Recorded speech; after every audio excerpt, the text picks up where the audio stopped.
நாமத்தினாலே இந்த காலை வேளையிலே உங்கள் யாவரையும் நான் வாழ்த்தி வரவேற்கிறேன். இந்த நாள் செய்திக்காக நாம் ஆயத்தப்படுவோம். கர்த்தர் பரிசுத்த ஆவியானவர் தாமே அவருடைய வார்த்தையை நமக்கு விளங்க பண்ணுவாராக. இந்த நாளிலே நான் பேச போகிற காரியம் இன்றிலிருந்து ஒரு 3000 வருஷங்களுக்கு முன்பதாக, 2000 வருஷங்களுக்கு முன்பு இயேசு வந்தார். இயேசுவுக்கு 1000 வருடங்கள் முன்பு நடந்த ஒரு விஷயத்தை குறித்து இந்த காலை வேளையிலே நான் உங்களோடு இந்த காலை வேளையை நான் பகிர்ந்து கொள்ளவிருக்கிறேன். தாவீது, யோனத்தான், இவங்களை உங்க எல்லாருக்கும் தெரியும். இந்த நாள் காலை வேளையில் அதை பற்றி தான் நான் பேச போகிறேன். செய்தியினுடைய தலைப்பு உங்க எல்லாருக்கும் கொடுக்கப்பட்டிருக்கும் என்று நம்புகிறேன். நீங்கள் யார் என்கிற தலைப்பிலே இந்த நாளிலே நான் பேச போகிறேன். இந்த நாள் செய்திக்கு ஆதாரமாக உங்களோட வேத புத்தகத்தை திருப்பிக் கொள்ளுங்கள். 1 சாமுவேல் 18வது அதிகாரத்தை நீங்கள் எடுத்துக்கொள்ளுங்கள். 1 சாமுவேல் 18வது அதிகாரம்.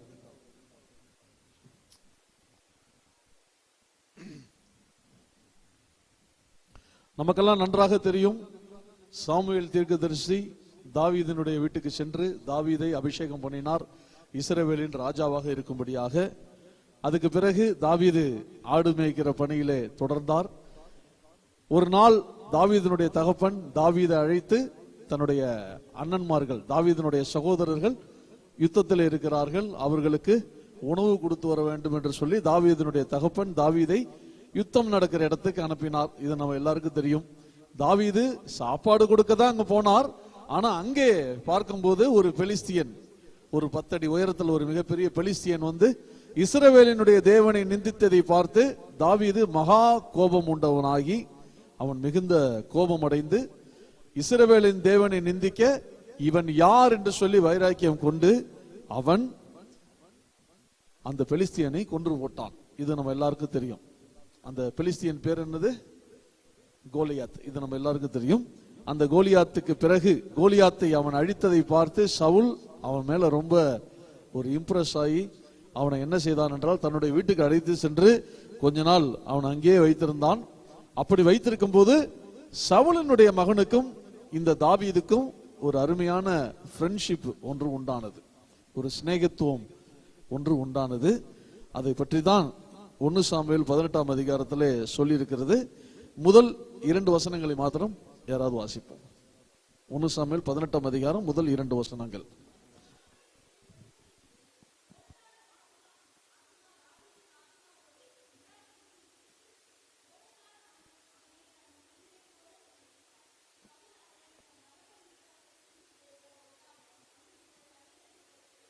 சரி, அவன் சவுலோட, அதாவது தாவீது சவுலோட பேசி முடித்த பின்பு யோனாத்தானுடைய ஆத்மா தாவீதின் ஆத்மாவோட ஒன்றாய் இசைந்திருந்தது என்று சொல்லி எழுதப்பட்டிருக்கிறது. உலகத்துல நிறைய உறவுகள் இருக்கிறது.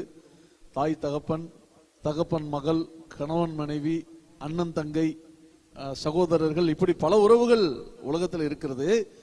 ஆனால் இந்த உறவுகளை விட மேலான ஒரு உறவு இருக்கிறது என்றால் அது சிநேகத்துவம், ஃப்ரெண்ட்ஷிப். இந்த ஃப்ரெண்ட்ஷிப் எந்த அளவுக்கு அப்படின்னு கேட்டீங்கன்னா, 2 நண்பர்கள் மிகவும் எப்படி இருப்பாங்க அப்படின்னு சொல்லி பார்த்தீங்கன்னா, தங்களுடைய ஆத்மாவோடு ஒன்றாக இணைந்து ஒரே ஆத்மா உடையவர்களாக இருப்பார்கள்.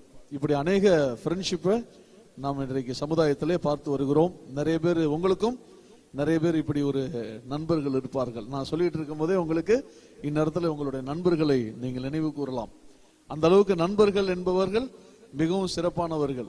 அப்பா அம்மா கிட்ட சில விஷயத்தை சொல்ல முடியாது, கணவன் மனைவி கிட்டையும் மனைவி கணவன் கிட்டையும் சில காரியங்களை பகிர்ந்து கொள்ள முடியாது. ஆனா நண்பன் என்று வரும்போது அவனுக்கும் நமக்கும், அதாவது நம்மளுடைய சிநேகிதனுக்கும் நமக்கும் எந்த விதமான ஒளிமறைவும் எப்பவுமே இருக்காது. நான் சொல்றது உண்மையான ஃப்ரெண்ட்ஷிப். ஆகையினாலதான் இயேசு தன்னுடைய சீஷர்களை பார்த்து நீங்கள் என்னுடைய சிநேகிதர்கள் என்று சொன்னார். வேற எதுவும் சொல்லல. நீங்களாம் என்னுடைய அண்ணன் தம்பி அதெல்லாம் சொல்லல. நீங்களாம் என்னுடைய சிநேகிதர்கள் என்கிற உறவை தான் இயேசுவும் பயன்படுத்தினார். ஆக இந்த சிநேகத்துவம் என்பது ஒரு மிக சிறப்பான ஒரு உறவு. சரியா? இன்றைக்கு கூட ஏதாவது ஒரு கிரைம் நடந்துருச்சுன்னு வச்சுங்களேன், ஒரு இளைஞன் வந்து ஒரு இளைஞியை கூட்டிட்டு ஓடி போயிட்டான் அப்படின்னா போலீஸ் அடுத்தது யாரை தேடுவாங்க? ஓடி போனவனோட அப்பா அம்மா யாரெல்லாம் கேட்க மாட்டாங்க, அவன் ஃப்ரெண்டு யாருன்னு கேட்பாங்க. அவனுடைய ஃப்ரெண்டு யாரு, அவனை பிடிச்சு 4 மிதிச்சா என்ன ஆகும்? எல்லா டீட்டெயிலும் தெரிஞ்சிடும். ஆக அப்பா அம்மா கூட தெரியாது, ஆனா நண்பர்களுக்கு முழு தகவலும் தெரியும். அதனால அவனும் சொல்ல மாட்டான், அவ்வளோ லேசில் அவன்கிட்ட உண்மையை வாங்கிட முடியாது. சரியா? அந்த கிரைம்ல கூட கேட்டீங்கன்னா அந்த ஃப்ரெண்ட்ஷிப் வந்து ஒரு நல்ல ஒரு உறவாக காணப்படுகிறது. இங்கே தாவீது, யோனத்தான் என்று இருவரை குறித்து பார்க்கிறோம். யோனத்தான் யாருன்னா தேசத்து ராஜாவினுடைய மகன், பட்டத்து இளவரசன், அடுத்து ராஜாவாக வேண்டியவன். யோனத்தானுடைய ஸ்டேட்டஸ் என்னன்னா ராஜாவுடைய மகன். தாவீதினுடைய ஸ்டேட்டஸ் என்னன்னா தேசத்தில் இருக்கக்கூடிய ஒரு சாதாரணமான குடிமகன், அவ்வளவுதான். தாவீதினுடைய சிறப்பு இந்த காலகட்டத்தில் என்னவென்றால் அவன் கோலியாத்தை வீழ்த்தினான், அதை தவிர வேற ஒண்ணும் கிடையாது. இப்போ இந்த ஸ்டேட்டஸ் எல்லாம் கடந்து ஒரு சிநேகித்துவம் உருவாகிறது. அதுதான் தாவீது யோனத்தானுடைய சிநேகித்துவம். அவர்கள் எப்படி ஒருவரை ஒருவர் சிநேகித்தார்கள் என்றால், யோனத்தான் தாவீதினுடைய ஆத்மாவோட என்ன பண்ணா ஒன்றாய் இசைந்திருந்தான். அவர்கள் இருவரும் ஒரே ஆத்மாவாக இருந்தார்கள். யோனத்தான் தாவீதை தன் உயிரை சிநேகிப்பது போல என்ன பண்ணானாமா சிநேகித்தான் என்று இந்த இடத்துல பரிசுத்த ஆவியானவர் நமக்கு சொல்லுகிறார். யோனத்தான், நம்ம எல்லாரும் எப்படி நம்மளோட உயிரை நேசிப்போம்? நீ எனக்கு உயிர் மாதிரின்னு சொல்லுவோம், அதெல்லாம் போய் கொரோனால தான் பார்த்துட்டோமே நம்ம எந்த அளவுக்கு உயிரை நேசித்தோம் என்று, அதெல்லாம் போய். ஆனா யோனத்தான் தாவீதை எந்த அளவுக்கு நேசித்தான் என்றால், யோனத்தான் தாவீதை தன்னுடைய உயிரினும் மேலாக தன்னுடைய உயிரை போல அவன் அதிகமாய் நேசித்தான். ஒரு அருமையான ஒரு உறவு இருந்தது. அன்று முதல் சவுல் என்ன பண்ணலன்னா தாவீதை வந்து அவங்க அப்பா வீட்டுக்கு அனுப்பல, கூடவே வச்சுக்கிட்டான். எதுக்குன்னா ஏதாவது காரியத்துக்கு உதவான்னு சொல்லி. சவுல் சுயநலவாதி, தான் அவனை என்ன செஞ்சுட்டான், கூடையே வைத்து கொண்டான். 3ஆம் வசனம் 4ஆம் வசனம் சொல்லுகிறது, யோனத்தான் தாவீதை தன் ஆத்மாவை போல சிநேகித்ததனால் அவனும் இவனும் என்ன பண்ணிட்டாங்க, உடன்படிக்கை, ஏதோ ஒரு உடன்படிக்கை செய்துக்கிட்டாங்க, அக்ரிமெண்ட். நம்மளாம் அக்ரிமெண்ட் பண்றோம்ல, நான் பண்ற கிரிமினல் வேலையை நீ சொல்லாத, நீ பண்ற கிரிமினல் வேலையை நான் சொல்ற மாட்டேன் அப்படின்னு சொல்லி நண்பர்களோடு நான் உடன்படிக்கை பண்ணி கொள்வது போல, இங்கே தாவீதும் யோனத்தானும் என்ன செய்கிறார்கள், ஒருவரை ஒருவர் உடன்படிக்கை பண்ணி கொள்ளுகிறார்கள். உடன்படிக்கை பண்ணி கொள்வதற்கு முன்பதாக அவர்கள் இருவருடைய நிலை என்ன என்று சொல்லி இந்த 3ஆம் வசனம் நமக்கு சொல்லுகிறது. தாவீது யோனத்தான் தாவீதை எப்படி சிநேகித்தானாம், தன்னுடைய ஆத்துமாவை சிநேகிப்பது போல, தன்னுடைய ஆத்துமாவை சிநேகிப்பது போல தன்னுடைய நண்பனை சிநேகித்தான். அதன் விளைவாக அவர்கள் இருவரும் ஒரு உடன்படிக்கைக்குள்ள வந்தார்கள். அது என்ன உடன்படிக்கை என்று 4ஆம் வசனம் நமக்கு சொல்லுகிறது. யோனத்தான் பொருத்தி கொண்டிருந்த சால்வையை கலற்றி அதையும் தன் வஸ்திரத்தையும் தன் பட்டயத்தையும் தன் வில்லையும் தன் கச்சையையும் கூட தாவீதுக்கு கொடுத்தான். சரியா? யோனத்தான் ராஜாவினுடைய மகன், பட்டத்து இளவரசன், அடுத்து வரப்போகிற ராஜா. இப்படிப்பட்டவன்கிட்ட என்ன மாதிரி பொருள்லாம் இருக்கும்? சரியா? நம்ம சாதாரணமான ஒரு போன் வச்சிருப்போம். இதே வந்து ஒரு பெரிய நம்ம ஊர்ல அம்பானி எல்லாம் இருக்காங்களா, அந்த மாதிரியான ஃபேமிலியை சேர்ந்தவங்க கையில என்ன போன் இருக்குங்க, ரொம்ப ராயலான பொருள் தான் இருக்கும். சரி, அந்த மாதிரி இந்த யோனத்தான் என்ன செய்கிறான் அப்படின்னா, தான் போர்த்தி கொண்டிருந்த சால்வை, சாதாரண சால்வையா இருக்காது, ஒரு நல்ல சால்வையா இருக்கும். தான் போர்த்தி கொண்டிருந்த சால்வையை கழற்றி அதையும் தன்னுடைய அவன் உடுத்துகிற வஸ்திரம் அதையும் ஷேர் பண்றான். அவனுடைய பட்டயம், இந்த சம்பவம் இருக்கு இல்லையா, இந்த சம்பவம் நடக்கிற காலம் என்ன காலம்னு கேட்டீங்கன்னா கற்காலம். அந்த கற்காலம் முடிவு பெறுகிற காலம். இரும்பிலிருந்து மண்ணிலிருந்து இரும்பு தாதுகளை பிரித்து எடுக்கக்கூடிய அந்த டெக்னாலஜி எகிப்து பாபிலோன் போல வளர்ந்த நாடுகளிலே மாத்திரம்தான் இருந்தது. இஸ்ரவேல் போல சிறிய நாடுகளிலே கிடையாது. அதனால இஸ்ரவேலிலே இரும்பினால் ஆன பட்டயம் மொத்தம் 2 தான் இருந்தது. சரி, இதுக்கு முந்தின அதிகாரங்கள்லாம் படிச்சு பார்த்தீங்கன்னா இந்த தகவல் வரும். இஸ்ரவேலிலே இரும்பினால் ஆன பட்டயம் 2 பட்டயம் தான் இருந்துச்சு. அப்ப ராணுவத்தில் எப்படி சண்டை போட்டாங்க, கவன்கல், வில்லு. வில்லுல கூட என்ன பண்ணுவாங்க, மர குச்சி இருக்குல்ல, அதை ஷார்ப்பா சீவி தான் சண்டை போட்டாங்க. அப்ப ராணுவத்தில் இரும்பு பயன்படுத்தப்படவில்லை. இரும்பு எங்க இருந்துச்சு, எகிப்து, பாபிலோன் போன்ற சிரியா போன்ற வளர்ந்த நாடுகளிலே அந்நாட்களிலே இரும்பு பயன்படுத்தினார்கள். இஸ்ரவேலிலே மொத்தம் 2 பட்டயம் தான் இருந்தது. அதுல ஒரு பட்டயம் சவுல்கிட்டையும் இன்னொரு பட்டயம் யோனத்தானிடம் இருந்தது. அந்த அரிய பொருளாகிய இரும்பு பட்டயத்தை கூட தாவீதுக்கு அவன் மறைத்து வைக்கவில்லை. அதை கூட என்ன பண்ணா, தன்னுடைய நண்பனோடு அவன் பகிர்ந்து கொண்டான். கச்சை என்று எழுதி இருக்கிறது அல்லவா, இந்த கச்சை அப்படின்னா என்னன்னு கேட்டீங்கன்னா, அது ஒரு இடுப்புல போடுற பெல்ட் மாதிரி. நம்ம பெல்ட் மாதிரிலாம் இருக்காது. அது எப்படி இருக்குன்னு கேட்டா, இந்த பக்கம் தண்ணி, இந்த மிருகத்தோட தோல்ல ஒரு பேக் மாதிரி செஞ்சு அதுல தான் தண்ணி வச்சிருப்பாங்க, துருத்தின்னு சொல்லுவாங்க. அது வைக்கிறதுக்கு இடம் இருக்கும். ஒரு சின்ன கத்தி வைக்க இடம் இருக்கும், கவன்கல் வைக்க இடம் இருக்கும், இந்த மாதிரி சைடில் கொக்கியா இருக்கும், அதில் ஒண்ணா மாட்டியிருப்பாங்க. இது ஒரு ஆளுடைய பர்சனலான ஒரு பொருள். அதை கூட அவன் தன்னுடைய சிநேகிதனுக்கு என்ன பண்ணானாமா, ஷேர் பண்ணிட்டானாமா. ஆக அவர்கள் இருவரும் என்ன உடன்படிக்கை செய்து கொண்டார்கள் அப்படின்னு பாத்தீங்கன்னா, என்னது ஒண்ணுது என்று இல்லை, இனிமே என்னது எல்லாமே நம்மது. இனிமே என்ன இல்ல, முதலாவது உடன்படிக்கை என்ன பண்ணிக்கிட்டாங்க ரெண்டு பேரும் சொல்லுங்க, என்னது ஒண்ணுது அப்படிலாம் கிடையாது. அடே நண்பா, என்னோடது உன்னுடைய பொருள் அப்படி எல்லாம் கிடையாது. இனி என்ன, எல்லாமே நம்முடையது என்று பார்க்கப்படும். சரியா? யோனத்தானுடையது தாவீதோடதெல்லாம் கிடையாது. அவர்கள் இருவரும் ஒரே ஆத்மாவாக மாறி உடன்படிக்கை செய்து கொண்டபடினாலே இனி என்னுடையதெல்லாம் ஒண்ணுது, உன்னுடையதெல்லாம் என்னது, இனிமே எல்லாமே பொதுவாக தான் பார்க்கப்படும் நண்பா என்று சொல்லி அவர்கள் இருவருமாக உடன்படிக்கை செய்து கொண்டார்கள். சரியா? அடுத்தது கொஞ்ச நாள் ஆச்சு. கொஞ்ச நாள் ஆனோன்னு வர வர வர வர இந்த ஜனங்களும் சும்மா இல்லாம என்ன பண்ணிட்டாங்க, சவுல் கொன்றது 1000, தாவீது கொன்றது 10000 என்று பாடல் எல்லாம் பாடின உடனே சவுலுக்கு கொஞ்சம் கொஞ்சமாக தாவீதின் மேல பொறாமை மூண்டு, பொறாமை கோபமாக மாறி ஒரு நாளிலே தாவீதை கொல்லுவதற்காக அவன் வகை தேடும் போது தாவீது அரண்மனையிலிருந்து தப்பி வனாந்தரத்திலும் காடுகளிலும் போய் வாழ்ந்து கொண்டிருந்தான். அப்பொழுது ஒரு முறை தன்னுடைய சிநேகிதன் யோனத்தான் தாவீதை பார்ப்பதற்காக தகவல் அனுப்பி அவர்கள் இருவரும் ஒரு இடத்துல சந்தித்துக் கொண்டார்கள். இந்த விஷயம் சவுலுக்கு தெரியாது. சவுலுக்கு தெரியாமல் தாவீதும் யோனத்தானும் என்ன பண்றாங்க, சவுல் யாரு, யோனத்தானுடைய அப்பா. ஆனா அவருக்கே தெரியாம இந்த யோனத்தான் என்ன செய்கிறான் என்றால், ஒரு நாள் தாவீதை சென்று அவன் சந்திக்கிறான். அப்படி சந்திக்கும் போது இந்த யோனத்தான் தாவீதுக்கு ஆறுதலான வார்த்தைகளை பேசுகிறான். அது நம்முடைய வேத புத்தகத்திலே 1 சாமுவேல் 20ஆம் அதிகாரத்திலே இருக்கிறது.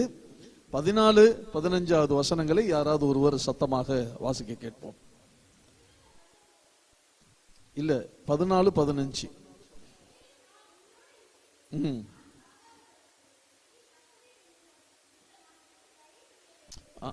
ஓகே, வாசிக்க தொடர்ந்து.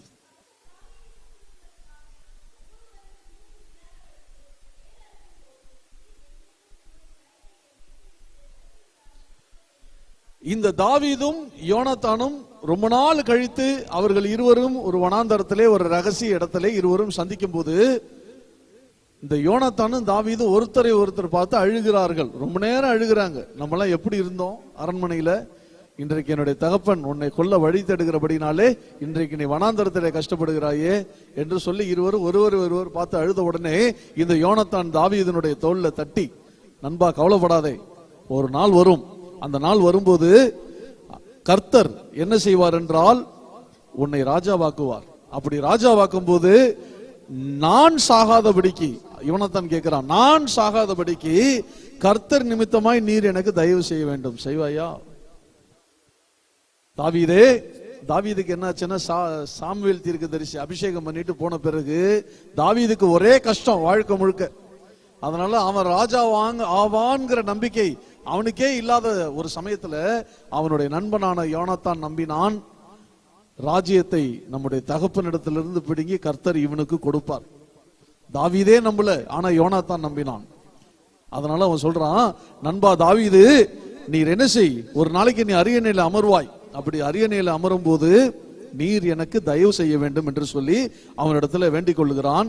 15வது வசனத்துல சொல்றா, கர்த்தர் தாவீதின் சத்துருக்கள் ஆகிய ஒவ்வொருவரையும் பூமியின் மேல் இராதபடிக்கு வேற இருக்கும் போது, தாவீதின் சத்துருக்கள்னா பிரதானமான சத்துரு இப்ப யாரு, இவன் அப்பா, இவனுடைய தம்பிகள், இவனுடைய குடும்பத்தார். தாவீதுக்கு இப்ப வேற வெளியில யாரும் சத்துரு எல்லாம் கிடையாது. சத்துருக்கள் யாரு, பூரா யாரு, யோனத்தானுடைய குடும்பத்தை சேர்ந்தவர்கள். தன்னுடைய குடும்பத்தினர் தவறு செய்யும் போது, தேவனுக்கு விரோதமான காரியங்களில் ஈடுபடும் போது கூட யோனத்தான் தாவீதை விட்டு கொடுக்கவில்லை. யோனத்தான் தாவீது பட்சமாக தான் இருந்தான், தன்னுடைய குடும்பத்தாரின் பட்சத்திலே அவன் இல்லை. முழுக்க முழுக்க தாவீதினுடைய பக்கத்துல இருந்து அவன் தாவீதை தேற்றிருக்கிறான். ஒரு நாள் வரும், அன்னைக்கு கர்த்தர் உன்னுடைய கையை உயர்த்துவார், உன்னை எதிர்க்கிறவர்களுடைய குடும்பங்களை எல்லாம் வேற இருக்க பண்ணுவார். நீ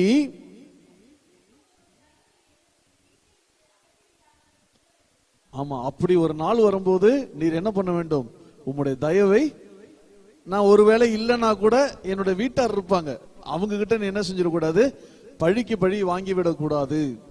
சவுல் ஒரு மோசமான ராஜா.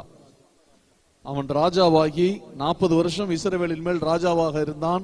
1 வருடம் மாத்திரமே தேவனுக்கு பிரியமானவனாக இருந்தான். மீதி 39 வருடம் அவன் கர்த்தருக்கு பிரியமில்லாத காரியங்களை செய்து வந்தான். அவன் ராஜாவான 2வது வருஷமே கர்த்தர் அவனை குறித்து மிகவும் மனஸ்தாபப்பட்டார். 1 சாமுவேல் புத்தகத்தில் எழுதியிருக்கிறது. இவனெல்லாம் எதுக்கு ராஜாவாக்கணும்னு நினைக்கக்கூடிய அளவுக்கு ஒரு மோசமான ராஜாவாக அவன் இருந்தான். ஆனால் அவனுக்கு பிறந்த மகனும் இஸ்ரவேலின் தேவனாகிய கர்த்தரை மிகவும் அதிகமாக நம்பக்கூடியவனாக, அவரை விசுவாசிக்க கூடியவனாக இருந்து தன்னுடைய சிநேகிதன் ஒரு நாளைக்கு ராஜாவாவான் என்பதை நம்பி அவனிடத்தில் உடன்படிக்கை செய்கிறான். நீ ஒரு நாளைக்கு ராஜாவாவாய், அப்பொழுது நீர் எனக்கு தயவு செய்ய வேண்டும் என்று 2வதாக ஒரு உடன்படிக்கை செய்கிறான். இப்ப நான் உங்களிடத்தில் கேட்கிறேன், முதல் உடன்படிக்கை என்ன? சத்தமா சொல்லுங்க. ஏர்டெல் விளம்பரம் பாத்தீங்களா? எது ஒண்ணுதோ அது என்னது, எது என்னதோ அது உண்ணுது மாதிரி. என்னது? ஆமா, என்னது உண்ணுதுன்னு கிடையாது, எல்லாமே என்னது? பொது, நம்மது. சரியா? இந்த ஹாஸ்டல்ல தங்கி இருக்கிற நண்பர்கள்லாம் பாத்தீங்கன்னா, நேத்து இந்த சட்டை இவன் போட்டு வருவான், இன்னைக்கு அந்த சட்டையை வேற ஒருத்தன் போட்டு வருவான், எல்லாம் ரூம்மேட்டு. அதனால ஒண்ணுது என்னதெல்லாம் கிடையாது. ஒரு ரூமுக்குள்ள இருந்தா எல்லாமே நம்மளுக்கு தான். எது இடமா இருந்து எல்லாம் வாட்சி பார்த்தா வாட்சி நாளைக்கு வேற ஒருத்தன் கட்டு வருவான். மாப்பிள்ள உன் போனை கொஞ்சம் கொடு, இன்னைக்கு நான் வந்து இதுல போட்டுக்கிறேன்னு சிம்ம மாத்தி போன் எடுத்துட்டு போயிடுவான். இதான் வந்து என்னது, நண்பர்களுக்குள்ள இதெல்லாம் நடக்கக்கூடிய காரியங்கள். சரியா? பெண்களும் அப்படிதான். இந்த சுடிதார் இன்னைக்கு இந்த புள்ள போட்டு வரும், நாளைக்கு பார்த்தா அந்த புள்ள போட்டு வரும், அதே சுடிதார், அடையாளம் தெரியாது நமக்கு. இந்த மாதிரி காரியங்கள்லாம் நண்பர்களுக்குள்ள இது ஒரு சாதாரணமான விஷயம். இப்படிதான் தாவீதும் யோனத்தான் என்ன பண்றாங்க, உடன்படிக்கை செய்து உண்ணுது என்னதெல்லாம் கிடையாதுப்பா, இந்த ரூமுக்கு வந்துட்டு இல்ல, இனிமேலாம் நம்மளுது அப்படின்னு சொல்லி இருவருமாய் உடன்படிக்கை பண்ணி கொண்டு யோனத்தான் அதை உடனே செயல்படுத்தினான். தன்னுடைய ரொம்ப அரிய பொருள், இரும்புல ஒரு பொருள், இன்னைக்கு தங்கத்துல வச்சிருக்கிற மாதிரி அன்னைக்கு இரும்பு ரொம்ப பெரிய பொருள், அது அந்த பொருளை கூட தன்னுடைய நண்பனோடு அவன் பகிர்ந்து கொண்டான். 2வது உடன்படிக்கை என்னது? யோனத்தான் நம்பினான், தாவீது ஒரு நாளைக்கு ராஜாவாவான், நீ ராஜாவாக அரியணையிலே அமரும் போது நீர் எனக்கு தயவு செய்ய வேண்டும் என்பது 2வது உடன்படிக்கை. மறந்துடக்கூடாது. சரியா? அவர்கள் இருவரும் உடன்படிக்கை பண்ணின பின்பு 17வது வசனம் படிங்க.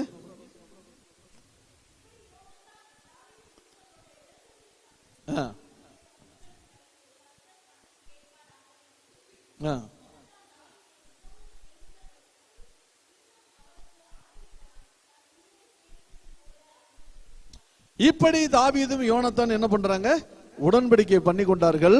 அந்த உடன்படிக்கை நிமித்தமாக யோனத்தான் சொல்றாரு, தாவீதுனுடைய சத்துருக்கள் கையிலே கர்த்தர் கணக்கு கேட்பார் என்று சொல்லி அவர்கள் இருவரும் என்ன பண்ணாங்க, உடன்படிக்கை பண்ணி கொண்டார்கள். யோனத்தான் தாவீதை, மறுபடியும் பரிசுத்த ஆவியானவர் சொல்லுகிறார், யோனத்தான் தாவீதை மிகவும் அதிகமாக சிநேகித்தபடியினால் பின்னும் அவனுக்கு ஆணையிட்டான், தன் உயிரை சிநேகிப்பது போல. ஆமா, நான் முதல்ல படிச்சுக்கும் பாத்தீங்கன்னா தாவீது யோனத்தான் எப்படி சிநேகித்தான் எழுதல, யோனத்தான் தாவீதை எப்படி சிநேகித்தான் என்று எழுதியிருக்கிறது. இந்த வசனத்தில் கூட பார்க்கும்போது யோனத்தான் தாவீதை சிநேகிப்பதை குறித்து எழுதியிருக்கிறது. யோனத்தான் தாவீதை எப்படி சிநேகித்தானாமா, தன்னுடைய உயிரை சிநேகிப்பது போல அவன் என்ன செய்யறான், தாவீதை சிநேகித்தான் என்று சொல்லி எழுதியிருக்கிறது. இப்படியே கொஞ்ச நாள் போச்சு. சரியா? இப்படியே கொஞ்ச நாள் தாவீது வனாந்தரத்துல சுத்திக்கிட்டு இருக்கிறதும், சவுல் தாவீதை கொல்ல தேடுவதும் இப்படியாக கொஞ்ச நாள் நடந்துச்சு. சில வருஷங்கள் கழித்து தாவீது ஒரு இடத்துல ஒளிந்திருக்கிறான் என்று சவுலுக்கு செய்தி வருகிறது. சவுல் தன்னுடைய ராணுவத்தை எல்லாம் அழைத்து கொண்டு தாவீது என்கிற ஒற்றை மனுஷனை வேட்டையாடுவதற்காக தன்னுடைய ராணுவத்தை எல்லாம் அழைத்து கொண்டு தாவீது பதுங்கி இருப்பதாக சொல்லப்படுகிற இடத்துக்கு போய்விட்டார். அது ஒரு காடு. அந்த சவுலினுடைய படை தளபதி யாராக இருக்கிறார்னா யோனத்தான் தான் படை தளபதியாக இருக்கிறார். அதனால அவர் வழி இல்லை, யோனத்தானும் போய் தான் ஆக வேண்டும். சவுல் முன்னாடி போகிறார், யோனத்தான் தன்னுடைய படைகள் எல்லாம் அழைத்து கொண்டு பின்னாடி போகிறார். தூரத்துல மலை மேல காடு, இந்த காட்டுக்குள்ள எங்கேயோ என்னுடைய நண்பன் ஒளிந்திருக்கிறான், இவனால அவனை வேட்டையாட முடியாது, ஏன்னா அவனோட கர்த்தர் இருக்கிறார். யோனத்தானுக்கு நல்லா தெரியும். ஆனா என் நண்பன் இந்நேரம் எங்கிருந்தோ என்னை பார்த்து கொண்டிருப்பான். தாவீது குறித்து யோனத்தானுக்கு தெரியும், எங்கிருந்தோ என்னை பார்த்து கொண்டிருப்பான். சவுல் தேடி பார்த்தான், தாவீது கிடைக்கல. அதனால சவுல் கொஞ்சம் கண்ண சந்த பிறகு 16ஆம் வசனம் படிங்கள. 1 சாமுவேல் 23ஆம் அதிகாரம் 16வது வசனம்.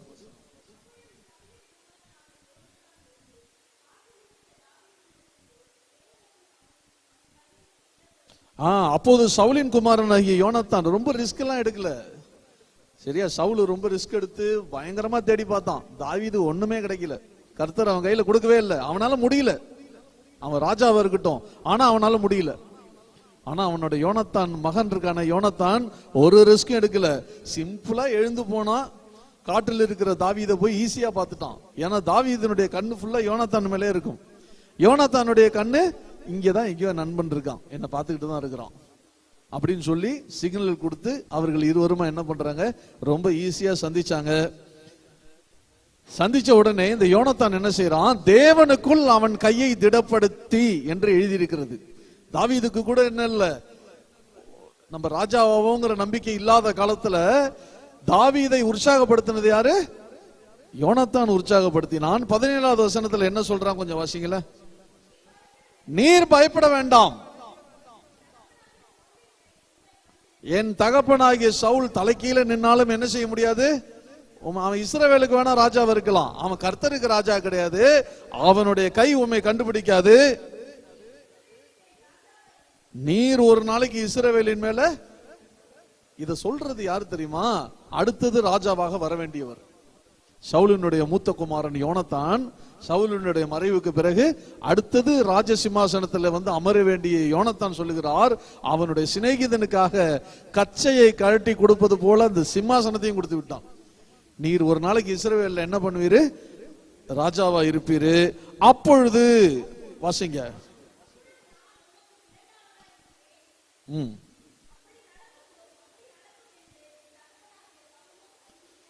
ஆமா, நீர் ஒரு நாளைக்கு இஸ்ரவேல் மேல ராஜாவா இருப்பீர். ஆண்டவர் நிச்சயமா உன்னை ராஜாவா உட்கார வைப்பார். அப்படி இருக்கும்போது நான் என்ன பண்ணுவேன், உமக்கு 2வது இடத்துல உமக்கு கீழே நான் இருப்பேன். எவ்வளவு பெரிய மனசுங்க. யாருக்கு அந்த மாதிரி ஒரு மனம் இருக்கு? ஏதாவது ஒரு பெரிய கம்பெனியில ஒரு பெரிய வேலையில இருக்கிற எல்லாருமே என்ன செய்வாங்க, அடுத்தது அதை விட பெரிய பொசிஷனுக்கு போக தான் ஆசைப்படுவாங்க. ஆனா யோனத்தான் என்ன செய்யறான், தன்னை டீக்ரேட் பண்ணிக்க விரும்புறான். எதற்காக, தன்னுடைய நண்பனுக்காக, தன்னுடைய ஃப்ரெண்ட்ஷிப்புக்கு அடையாளமாக, அவனுக்கு இவனுக்கு இருக்கிற அந்த சிநேகத்துவத்துக்கு அடையாளமாக, தான் ஒரு லெவல் இறங்கி போனாலும் பரவாயில்ல, என் நண்பன் நல்லா இருக்கணும் என்று நினைக்கக்கூடிய அந்த மகா பெரிய மனது யோனத்தானுக்கு இருந்தது. அதனால யோனத்தான் என்ன சொல்றான், ஒரு நாள் வரும், அன்னைக்கு நீ இஸ்ரவேலின் மேல ராஜாவாக சிங்காசனத்தில் இருப்பீர்.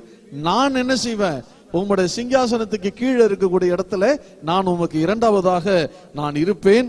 இது என் அப்பாவுக்கும் தெரியும், அதனாலதான் உண்மை கொல்ல தேடுகிறார் என்று யோனத்தான் அவனை திடப்படுத்தி 18வது வசனம் சொல்லுகிறது, அவர்கள் இருவரும் என்ன செஞ்சாங்களாமா, கர்த்தருக்கு முன்பாக, இது இவர்களுக்குள்ளாக நடக்கக்கூடிய 3வது உடன்படிக்கை. அவர்கள் இருவரும் என்ன பண்றாங்க, உடன்படிக்கை பண்ணிக்கிட்டாங்க. தாவீது காட்டிலே இருந்து விட்டான், யோனத்தான் வீட்டுக்கு போய்விட்டான், அவனுடைய வீட்டுக்கு, சவுலுடைய வீட்டுக்கு போய்விட்டான். இது இவங்களுக்குள்ள நடந்த 3வது உடன்படிக்கை. இந்த உடன்படிக்கையின்படி இவங்க இருவரும் என்ன பண்ணிக்கிறாங்க அப்படின்னு சொல்லி கேட்டீங்கன்னா, நீர் இஸ்ரவேலின் ராஜாவாக இருக்கும்போது உமக்கு கீழே இருக்கக்கூடிய அந்த 2வது இடம் இருக்குல்ல, அந்த இடம் யாருக்கு தர வேண்டும், நீர் எனக்கு தர வேண்டும் என்று சொல்லி இவங்க இருவரும் உடன்படிக்கை பண்ணி கொண்டார்கள். உடன்படிக்கை பண்ணி கொண்டு யோனத்தான் அவனுடைய இடத்துக்கு போய்விட்டான், தாவீது காட்டிலே இருந்து விட்டான். ஆனா அவங்க 2 பேருக்குமே ஒரு விஷயம் தெரியாது, என்னவென்றால் இதுதான் அவர்களுடைய கடைசி சந்திப்பு. இவர்கள் இருவரும் மறுபடியுமாக சந்திக்க மாட்டார்கள். இவர்களுடைய ஃப்ரெண்ட்ஷிப்பு அதி சீக்கிரமாக முடிய போகிறது. யோனத்தான் மரிக்க போகிறான் என்று தெரியாது. இந்த யோனத்தான் தாவீதை ரொம்ப அதிகமா நேசித்தான், தன்னுடைய உயிரை போல நேசித்தான், தன்னுடைய ஆத்மாவை போல நேசித்தான். இவனோடதுன்னு எதுவுமே இல்லை, எல்லாவற்றையும் அவனுடைய நண்பனுக்காக விட்டு கொடுத்தான், அவனுடைய அரியணை உட்பட. ஆனா தெரியாது, இன்னும் கொஞ்ச நாள்ல நான் என்னுடைய ஃப்ரெண்டை பார்க்கறது இன்னைக்குதான் லாஸ்ட், இனிமே நான் என்னுடைய நண்பனை பார்க்க மாட்டேன் என்று யோனத்தானுக்கு தெரியாமலேயே தாவீதோட உடன்படிக்கை பண்ணினான். இஸ்ரவேலின் மேல ராஜாவா இருக்கும் போது என்னை நினைத்துக்கொள், நான் உமக்கு 2ஆம் இடத்துல இருப்பேன் என்று சொல்லி அவர்கள் இருவருமாக உடன்படிக்கை செய்து கொண்டு கடந்து போய்விட்டார்கள். சில மாதங்கள் கழித்து செய்தி வருகிறது, சவுலும் யோனத்தானும் யுத்தத்திலே கொல்லப்பட்டு விட்டார்கள். பெலிஸ்தியர்கள் சவுலையும் யோனத்தானையும் யுத்தத்திலே கொன்று விட்டார்கள், அவர்களும் இறந்து விட்டார்கள் என்று செய்தி வந்தவுடனே தாவீது இந்த யோனத்தானையும் சவுலையும் நினைத்து கலங்கி போனான். பயங்கரமா கலங்கி போனான். எனக்கு இந்த இத்தனை வருஷம் இந்த சவுல் துரத்த தாவீதோட 17 வருஷ ஓட்டம். இந்த 17 வருஷ ஓட்டத்துல தாவீதுக்கு ஆறுதலா ஒரு விஷயம் இந்த பூமியில நடந்ததுன்னா அது யோனத்தானுடைய ஃப்ரெண்ட்ஷிப்பை தவிர வேற எதுவுமே கிடையாது. இன்னைக்கு அந்த யோனத்தான் உயிரோடு இல்லை, மரித்து போய்விட்டான் என்கிற செய்தி தாவீதினுடைய இருதயத்தை மிகவும் நொறுக்கி போட்டது. ஆகையினால தாவீது என்ன செய்தான் என்றால் ஒரு புலம்பல் பாடலை பாடினான். ஒரு புலம்பலை பாடி, அந்த காலத்துல ஒப்பாரி, அதை புலம்பல்னு சொல்லுவாங்க. ஒரு புலம்பலை பாடி அவனுடைய ராஜாவாகிய சவுலுக்கு எதுக்கு பாடுறான் அப்படின்னு கேட்டீங்கன்னா, அவன் கர்த்தரால் அபிஷேகம் பண்ணப்பட்டவன். அந்த மரியாதையில சவுலுக்கும் தன்னுடைய நண்பனான யோனாத்தானுக்கும் ஒரு பெரிய புலம்பலை பாடினான். அந்த புலம்பல் நம்முடைய பைபிளிலே 2 சாமுவேல் 1ஆம் அதிகாரத்திலே இருக்கிறது. 17வது வசனத்துல யாராவது கொஞ்சம் வாசிங்கன்னா 17வது வசனம்.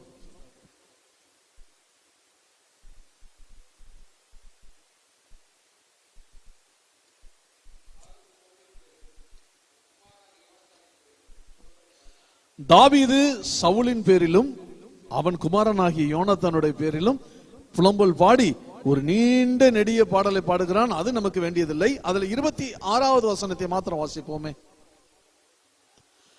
என் சகோதரனாகிய யோனத்தானே,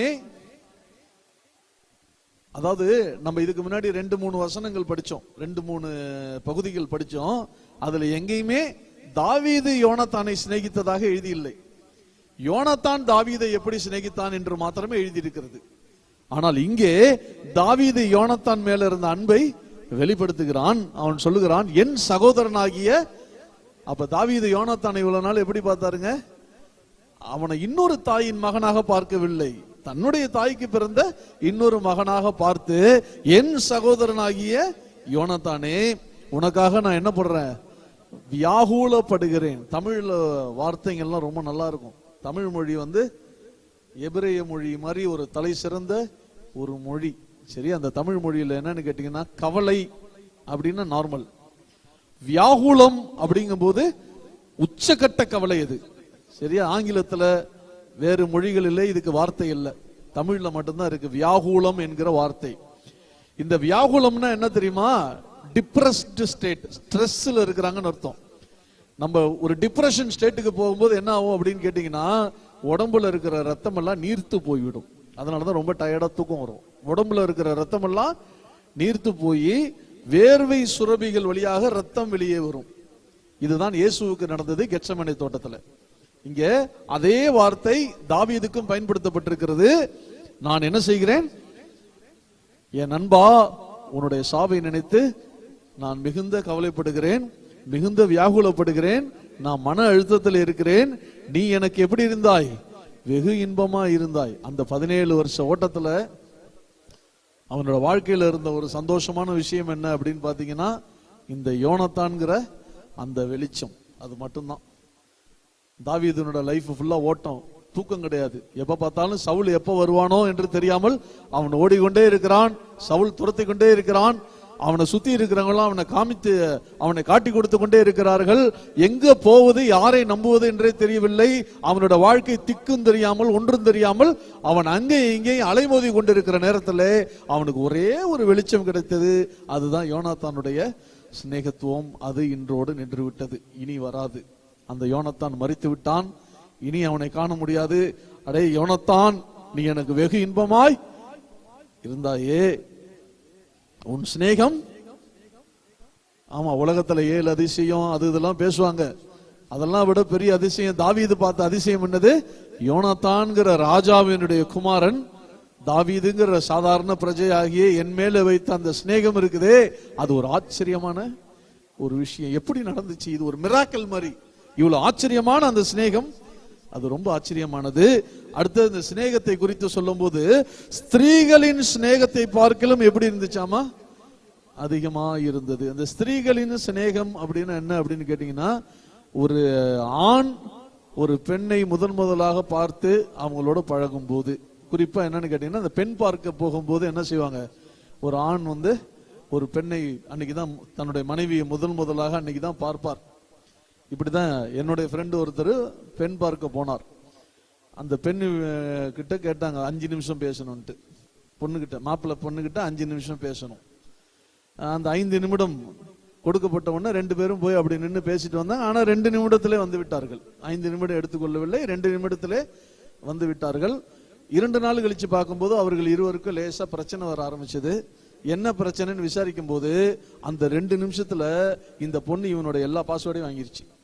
Instagram password, email password, mobile password வரைக்கும் எல்லாத்தையும் வாங்கிருச்சு. 2 நிமிஷம் தான். ஸ்திரீகளின் சிநேகம் அவ்வளவு பவர்ஃபுல். அந்த மாதிரி பாஸ்வேர்டு கொடுத்தவங்க எல்லாம் இங்க இருப்பீங்க, நிறைய பேர் இந்த பக்கத்துல இருப்பீங்க. ஆனா அவங்க பாஸ்வேர்டு வாங்கவே முடியாது. நம்ம பாஸ்வேர்டு அவங்க ஈஸியா வாங்கிடுவாங்க. சரியா? அந்த ஸ்திரீகளின் சிநேகத்தினுடைய பவர்ஃபுல். தாவீதுக்கு யோனத்தானுக்கு எப்படி இருந்துச்சு நாம சிநேகம்? ஸ்திரீகள் அந்யோன்யமா பழகுறாங்க பாருங்க, அந்த டிரான்ஸ்பேரன்சி தான் அதுல இருக்கு. அந்த டிரான்ஸ்பேரன்சி அவ்வளவு டிரான்ஸ்பேரண்டா என்ன பண்றோம், ஒரு வெளிப்படை தன்மையோடு நாம இருவருமாக பழகினோமே. இன்றைக்கு நீ அகால மரணம் அடைந்து விட்டாயே, ஒரு அனாதை சாவது போல, ஒரு யாரும் இல்லாத ஒரு சாதாரண பாமரன் சாவது போல, ஒரு மிருகம் வனாந்தரத்திலே செத்து கிடப்பது போல இந்த யோனத்தான் இஸ்ரவேலிலே ஒரு மலையின் மேல செத்து கிடந்தான். இதை பார்த்தோன்னா தாவீதுக்கு உனக்கு இப்படியா சாவு வர வேண்டும், நீ எப்படி இருக்க வேண்டியவன், என் கூட 3 உடன்படிக்கை பண்ணினாயே. முதல் உடன்படிக்கை என்ன நீங்க சொல்லுங்க, சத்தமா சொல்லுங்க. பொது சோசியலிசம். 2வது உடன்படிக்கை தயவு செய்ய வேண்டும். 3வது உடன்படிக்கை 2வதா இருக்கணும். 3 உடன்படிக்கை பண்ணினாயே, நான் ஒருவேளை ராஜாவானா கூட நீ என் கூட இருப்பாய்ங்கிற நம்பிக்கை இருந்துச்சு. இன்னைக்கு அதுவும் போச்சு. தாவீதுக்கு அடுத்தது அவன் தான் ராஜா. அந்த பிரகாசமா தெரிஞ்சாலும் அவனுடைய சிநேகிதனுடைய மறைவு அவனை வெகுவாக பாதித்தது. கொஞ்ச நாள் அப்படியே போச்சு. தாவீது என்ன பண்ணிட்டான், எப்ரோனிலே யூதா கோத்திரமும் பென்யமீன் கோத்திரமும் தாவீதை சந்தித்து எப்ரோனிலே அவனை ராஜாவாக்கினார்கள். எப்ரோனிலே ஒரு 7 வருஷம் ராஜாவா இருந்தான். 7 ஆண்டுகள் கழித்து இஸ்ரவேலினுடைய எல்லா 12 கோத்திரங்களும் தாவீதை அடைத்து எருசலேமில் வைத்து அவனை இஸ்ரவேலினுடைய ராஜாவாக மாற்றி விட்டார்கள். தாவீது எருசலேமை கைப்பற்றி எருசலேமில் ஒரு மிகப்பெரிய அரண்மனையை கட்டி அதை தாவீதின் நகரம் என்று பெயர் சூட்டி எருசலேமிலே தாவீது குடியிருந்தான். இப்போது தாவீது எருசலேமுக்கு வந்து விட்டான். அரண்மனை கட்டியாச்சு. ராணுவ படை பலங்களை பெருக்கி சுத்தி இருக்கக்கூடிய எதிரிகளை எல்லாம் அடக்கி தாவீது அரண்மனையிலே சிம்மாசனத்தில் அமர்ந்திருக்கும் போது இந்த பக்கம் சவுலினுடைய குடும்பம் என்னாச்சுன்னு கேட்டீங்கன்னா கொஞ்சம் கொஞ்சமாக அழிய ஆரம்பித்து விட்டது. நீங்க பைபிள்ல படிச்சிருப்பீங்க, தாவீது வர வர பலுத்தான், சவுலின் குடும்பத்தாரோ வர வர குறுகி போனார்கள் அப்படின்னு படிப்போம். சரி, என்ன தெரியுங்களாச்சு, சவுல் கேட்டீங்கன்னா ஒரு மோசமான ராஜா. அவன் யாருக்குமே நல்லவங்கள இருந்தது இல்ல. அவன் இஸ்ரவேலர்களுக்கும் சரி, இஸ்ரவேலர்களுக்குள்ள குடியிருந்த புறஜாதியர்களுக்கும் சரி, சுத்தி இருக்கிற நாடுகளில் இருந்த மக்களுக்கும் சரி, எல்லாருக்குமே தீங்கு செய்தான். அதனால இப்ப சவுலினுடைய மறைவுக்கு பிறகு அவனுடைய குடும்பத்தை சேர்ந்தவர்களை அவனுடைய எதிரிகள் வேட்டையாட ஆரம்பித்து விட்டார்கள். சவுலின் குடும்பத்துல இப்ப கிட்டத்தட்ட நிறைய பேர் செத்து போயிட்டாங்க, கொல்லப்பட்டு விட்டார்கள். அந்த நாட்களிலே இது நியாயமாக பார்க்கப்பட்டது. ஏனென்றால் அன்றைக்கு அவர்கள் சட்டமாக பின்பற்றி வந்த நியாய பிரமாணம் இருக்கிறது அல்லவா. உங்க பைபிள்ல ஆதியாகமும், யாத்திரையாகமும், லேவியராகமும், எண்ணாகமும், உபாகமும் இருக்குல்ல. இந்த 5 புத்தகமும் பேரு நியாய பிரமாணம் அல்லது திருச்சட்டங்கள் அப்படின்னு சொல்லுவோம். இஸ்ரவேலிலே அன்றைக்கும் அதுதான் சட்டம், இன்றைக்கும் அதுதான் சட்டம். அந்த சட்டத்தை தான் இஸ்ரவேல் இன்றைக்கு வரைக்கும் பின்பற்றி வருகிறார்கள். அந்த சட்டத்தின் அடிப்படையில தேவனுக்கு விரோதமாக செய்யப்படுகிற எல்லா குற்றங்களுக்கும் பேர் என்னன்னா பாவம். தேவனுக்கு விரோதமாக செய்யப்படுகிற அனைத்து குற்றங்களுக்கும் பேர் என்ன? பாவம். இந்த பாவத்தை செய்யக்கூடிய ஒரு மனிதன் என்ன செய்யப்பட வேண்டும் என்றால் கொல்லப்பட வேண்டும். சரியா? நீங்க எல்லாம் படிச்சிருப்பீங்க, ஓய்வு நாள் ஆசரிக்காதவன் என்ன பண்ணப்பட வேண்டும்? கல்லெறிந்து கொல்லப்பட வேண்டும். பைபிள்ல இருக்கு. தசம பாகங்களை வஞ்சிக்கிறவன் நியாயப்பிரமாணத்தின்படி என்ன செய்யப்பட வேண்டும்? கல்லெறிந்து கொல்லப்பட வேண்டும். ஆண்டவருடைய நாமத்தை தூஷிக்கிறவன், ஆண்டவருடைய நாமத்தை வீணில் வழங்குறவனுக்கெல்லாம் என்ன தண்டனைன்னு கேட்டீங்கன்னா அவர்கள் கல்லெறிந்து கொல்லப்பட வேண்டும் என்று நியாயப்பிரமாணம் முழுக்க சட்டம் இருக்கிறது. நீங்க வேணும்னா யாத்திரையாகமும் லேவியராகமும் புத்தகம் படிச்சு பார்த்தீங்கன்னா இதே போல ஏராளமான சட்டங்கள் இருக்கிறது. இவைகளை எல்லாவற்றையும் சுருக்கி இயேசு சொன்னார், பாவத்தினுடைய சம்பளம் மரணம். பாவம் செய்த எவனும் சாக வேண்டும், பாவம் செய்தவனுக்கு மரண தண்டனை. இதான் நியாயப்பிரமாணத்தினுடைய சாராம்சம். அப்படி என்றால் சவுலினுடைய குடும்பம் இப்போது என்ன ஆக வேண்டும்? அவர்கள் பின்பற்றிருக்கிற சட்டப்படி சவுலினுடைய குடும்பம் இப்பொழுது என்ன ஆக வேண்டும்? சாக வேண்டும். ஆகையினால சவுலினுடைய குடும்பத்தை அன்றைக்கு சவுல் யாராருக்கெல்லாம் தீங்கு செய்தானோ இன்றைக்கு அவர்கள் எல்லாம் புறப்பட்டு வந்து சவுலினுடைய குடும்பத்தை வேட்டையாடினார்கள். யோனாத்தானுக்கு ஒரு மனைவி இருந்தால் அந்த மனைவிக்கு ஒரு மகன் பிறந்தான். அவனை குறித்து நம்ம பைபிள்ல 2 சாமுவேல் 4ஆம் அதிகாரத்தில் இருக்கிறது. 4வது வசனத்தை மாத்திரம் வாசிக்க கேட்போம். அந்த பக்கம் லைட் இல்ல, நீங்க கஷ்டப்படுறீங்க, நான் வாசிக்கிறேன். ஓகே. சவுலின்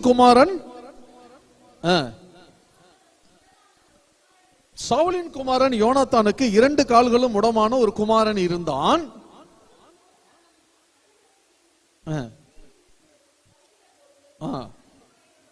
அவனுக்கு 5 வயது. அப்புறம்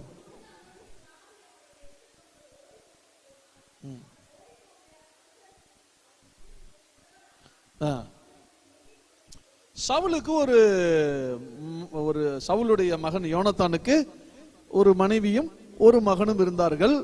அந்த மகனுக்கு 5 வயதாக இருக்கும் போதுதான் அந்த நடந்த யுத்தத்திலே யோனாத்தான் மடிந்து விட்டான். யோனாத்தான் மடிந்து விட்டான், இஸ்ரவேலின் ராஜாவாக சவுலும் மடிந்து விட்டான் என்ற செய்தி வீட்டுக்கு வருகிறது. வீட்டுல யார் இருக்கிறாங்கன்னா தாதியினுடைய கட்டுப்பாட்டிலே இந்த மகன் இருக்கிறான். தாதினா நர்ஸ் தான் என்ன பண்றாங்க, இந்த மகனை பார்த்து கொள்ளுகிறார்கள். அவன் பிறக்கும் போதே அவனுடைய அம்மா இறந்துட்டாங்க. சரி, அதனால என்னன்னு கேட்டீங்கன்னா அவனுக்கு இந்த மேவி போஷியத்துக்கு இன்னொரு பேரு இருக்கு, மேரி பால் சொல்லிட்டு. ஏன்னா பிறக்கும் போதே அவங்க அம்மா செத்து போயிட்டாங்க. ஆக தாயும் இல்லை தந்தையும் இல்லாத ஒரு அனாதை பையன் யோனாத்தானுக்கு இருந்தான். அவனுடைய பேர் என்னது? மேவி போஷேத். அவனுடைய கதை மிகவும் சோக கதை. அவன் தகப்பன் இறந்து விட்டான்ங்கிற செய்தி வீட்டுக்கு எட்டிய உடனே அவனுடைய தாதி இருக்காங்கல்ல, நர்ஸ், அவனை பாத்துக்கிற அந்த ஆயா அம்மா என்ன பண்ணிட்டாங்கன்னு கேட்டீங்கன்னா, குழந்தை மேல இருக்கிற பாசத்துல குழந்தையை தூக்கிட்டு போகும்போது அந்த குழந்தை கை தவறி கீழே விழுந்து, எங்கிருந்து விழுந்தான் எப்படி விழுந்தான்னு தெரியல, ஆனா கால் உடஞ்சு போச்சு. அன்னைக்கு இந்த மாதிரி சர்ஜரி எல்லாம் பண்ண முடியாது.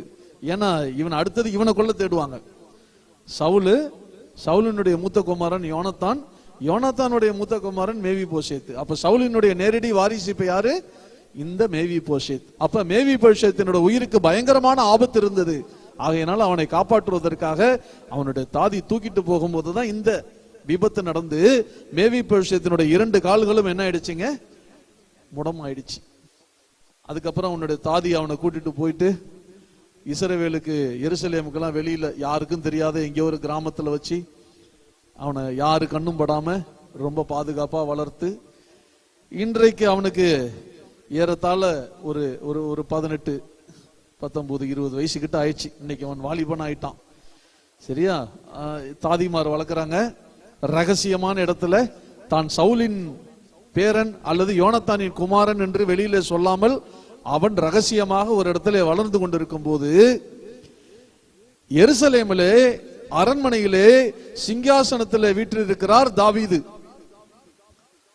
இந்த காலகட்டங்களிலே தாவீதுக்கு எதிரிகள் இல்லை, எல்லா எதிரிகளையும் அகற்றி விட்டார்கள். தாவீதினுடைய சிங்காசனத்துல நல்லா ஸ்திரப்பட்டு தேசத்து மக்களுக்கெல்லாம் தாவீது ஒரு தலை சிறந்த ராஜாவாக சிங்காசனத்தில் அமர்ந்திருக்கிறார். தாவீதினுடைய ஆட்சியில ஒரு குறையும் இல்லை, தாவீதுக்கு எந்த குறையும் இல்லை. பிரம்மாண்டமான அரண்மனை கட்டி ஆயிற்று, எருசலேம் நகரத்தை கட்டி ஆயிற்று, தாவீதின் நகரம் என்று ஒரு பகுதி, அந்த பகுதியை கட்டி ஆயிற்று. எல்லாம் தாவீது சந்தோஷமாக இருக்கும் போது தாவீது அரியணையில் உட்கார்ந்து யோசிக்கிறான், இன்றைக்கு நம்ம இங்க இருப்பதற்கு யார் காரணம்? கடவுள் தான் காரணம். ஆனா என்னுடைய நண்பன் ஒருவன் எனக்காக தியாகம் செய்தானே, அவன் என்னோட 3 உடன்படிக்கை பண்ணினானே. இன்னைக்கு வருஷம் ரொம்ப ஆயிடுச்சு, ஆனா தாவீது என்ன செய்யல? அந்த உடன்படிக்கைகளை மறக்கவில்லை. நீங்க மறந்துட்டீங்களா? முதல் உடன்படிக்கை என்ன சொல்லுங்க? பொது. 2வது உடன்படிக்கை தயவு செய்கிறது, நீ தயவு செய்ய வேண்டும். 3வது உடன்படிக்கை நீர் ராஜாவா இருக்கும்போது நான் 2வதாக இருப்பேன் என்று 3 உடன்படிக்கை என்னோட சிநேகிதன் பண்ணினானே. ஆனா அவன் செத்துட்டானே. அதனால தன்னுடைய ஆட்களை கூப்பிட்டு அவன் சொல்றான், யோனாத்தானுடைய குடும்பத்துல யாராவது இருப்பாங்களான்னு நீங்க என்ன செய்யுங்க, போய் விசாரிச்சு பாருங்க. ஏன்னா யோனாத்தானுக்கு நான் உடன்படிக்கை செய்திருக்கிறேன், அவன் குடும்பத்தில் யாராவது இருப்பாங்களான்னு நீங்க போய் விசாரிச்சுட்டு வாங்க என்று சொல்லி அனுப்பி ஒரு செய்தி வருகிறது. என்னவென்றால், யோனாத்தானுக்கு பிறந்த குமாரன் ரகசியமாக ஒரு கிராமத்திலே ஒரு இடத்திலே அவனுடைய தாதிமாருடைய வளர்ப்பிலே இருக்கிறான். அந்த தகவல் தாவீதுக்கு கிடைக்கிறது. உடனே தாவீது என்ன சொல்றான்? அழைத்து வாருங்கள் அவனை. எப்படி சொல்லுவான்? தாவீது ராஜா இல்ல, சவுல் கொன்றது 1000, தாவீது கொன்றது 10000. தாவீது ஒரு கம்பீரமான ஒரு ராஜா. அவனோட வாய்ஸ் எப்படி இருக்கும்? அழைத்து வாருங்கள் அவனை என்று சொல்லி அவன் அழைக்கிறான். வாசிங்க 2 சாமுவேல் புத்தகம் 9ஆம் அதிகாரம் 1வது வசனத்தை மாத்திரம் வாசிங்க.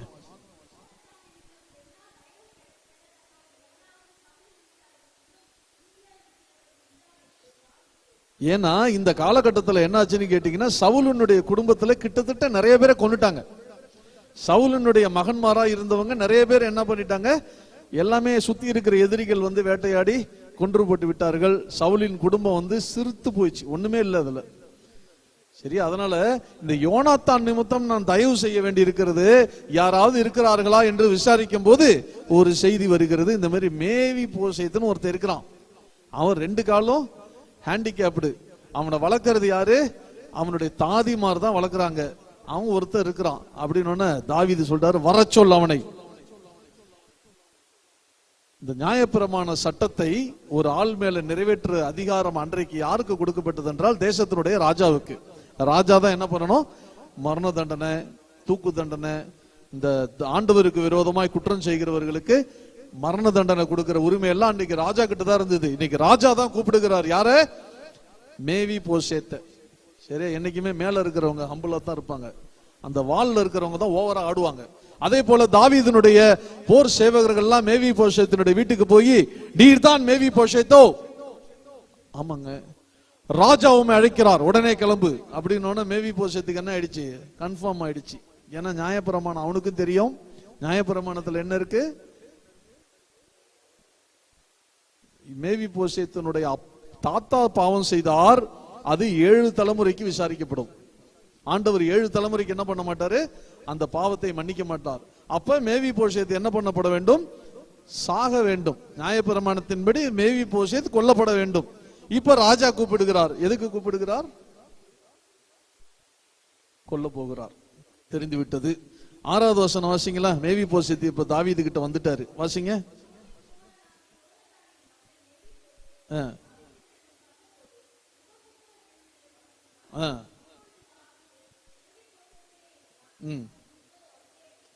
இது படிக்கும் போது சாதாரணமா இருக்கும். இது எப்படி நடந்துச்சுன்னு நான் சொல்றேன் பாருங்க. சவுலின் குமாரனாகிய யோனாத்தானின் மகன் மேவி போசேத். ஏன்னா இதே காலகட்டத்தில் இன்னொரு மேவி போசேத் இருக்கிறான், அதனாலதான் இப்படி எழுதியிருக்கு. சவுலின் குமாரனாகிய யோனாத்தானின் மகனான மேவி போசேத் தாவீதின் இடத்துல வந்த போது எப்படி வந்தானாமா? முகங்குப்புற விழுந்து வணங்கினான். ராஜா கிட்ட வரும்போது எப்படி வரணுங்க? இந்த நெத்தி இருக்குல்ல, அது மண்ணுல படணும். நெத்தி தரையில படுற மாதிரி விழுந்து முகங்குப்புற விழுந்து அவன் ராஜா. அந்த காலத்துல ராஜா கிட்ட வந்தா இப்படிதான் வணங்கணும். நெத்தி தரையில படுற மாதிரி முகங்குப்புற விழுந்து வணங்கணும். ராஜா கேட்ட பிறகுதான் நிமிந்து பார்க்கணும், அதுக்கு முன்னாடி எல்லாம் நிமிந்தெல்லாம் பார்க்க கூடாது.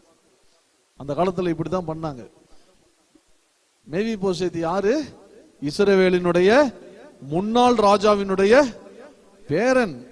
இந்நேரத்துக்கு ராஜ்யம் அவங்க வசம் இருந்திருந்தால் இப்பொழுது ராஜாவாக இருக்க வேண்டியவன். அவன் தாவீதின் இடத்துல எப்படி வருகிறான்? முழங்கால் படிக்கிட்டு. நம்ம ஒண்ணுமே இல்ல, முன்னாள் பஞ்சாயத்து போர்டு கவுன்சிலருடைய மனைவியினுடைய ஒன்று விட்ட மச்சான் இன்னைக்கு ஆடுகிற ஆட்டம் இருக்கிறதே. யோனாத்தான் எவ்வளவு பெரிய ஒரு பெரிய நல்ல மனுஷன். அவனுடைய ஒரே மகன். தாவீது கூப்பிட்ட உடனே என்ன சொல்லும்? நாங்களும் ராஜ பரம்பரை தான், நாங்கள் ஆண்ட பரம்பரை, எங்களுக்கு சொல்லும்னா கேட்கல. அவன் பணிந்து குனிந்து ஒரு ராஜா கிட்ட ஒரு சாதாரண மனுஷன் எப்படி போகணுமோ அப்படியாக என்ன பண்றான்? முகங்குப்புற விழுந்து வணங்குகிறான். இந்த காலை வேளையில் உங்களுக்கு ஒரு காரியத்தை சொல்லிக் கொள்கிறேன். நம்ம பெரிய ஆபீஸ்ல ஏதாவது ஒரு பெரிய பொறுப்புல நாம் ஒரு வேளை இருக்கலாம், இல்லைன்னா சில பேர் ஐடி ப்ரொஃபஷனலா இருக்கலாம், சில பேர் அரசாங்க வேலை பார்ப்பவர்களாக இருக்கலாம், சில பேர் பிசினஸ் பீப்புள் கூட நீங்க இங்க இருக்கலாம். எப்படியோ ஏதோ ஒரு உயர்ந்த இடத்துல கர்த்தர் உங்களை வைத்திருக்கலாம். நீங்க பெரிய பெரிய படிப்பெல்லாம் கூட ஒரு வேளை படித்திருக்கலாம். ஆனா இங்க வந்தா நீங்க யாரு? சத்தமா சொல்லுங்க. நான் மேவி போசேத். சத்தம் கேட்கல எனக்கு. எப்படி வரணும்? ராஜா கிட்ட வரும்போது இவர் வர்ஷிப் பண்ணும்போது ஒரு வார்த்தையை திருப்பி திருப்பி பயன்படுத்தினார். ஏன்னா அந்த வார்த்தையை இன்னைக்கு நான் சொல்ல போறேன். ஆனா அவர் வழியாக பரிசுத்த ஆவியானவர் மறுபடியும் அந்த வார்த்தையை சொன்னார். இயேசு ராஜா, ராஜா ராஜான்னு வர்ஷிப் பண்ணார்ல, அந்த ராஜாவின் இடத்துல நீங்க ஒரு IAS படிச்ச ஒரு கலெக்டரா கூட இருக்கலாம். நீங்க வரும்போது எப்படி வர வேண்டும்? எப்படி வர வேண்டும்? இந்துஸ் அவங்க கோயிலுக்கு எப்படி போறாங்க? இஸ்லாம் தொழுகும் போது எப்படி தொழுகிறாங்க?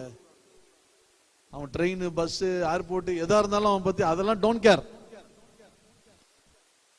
அந்த டைம் ஆச்சுன்னா பாப்பான், மெக்க அங்க இந்த பக்கமா இருக்கா, அந்த பக்கமா விழுந்து என்ன பண்ணுவான்?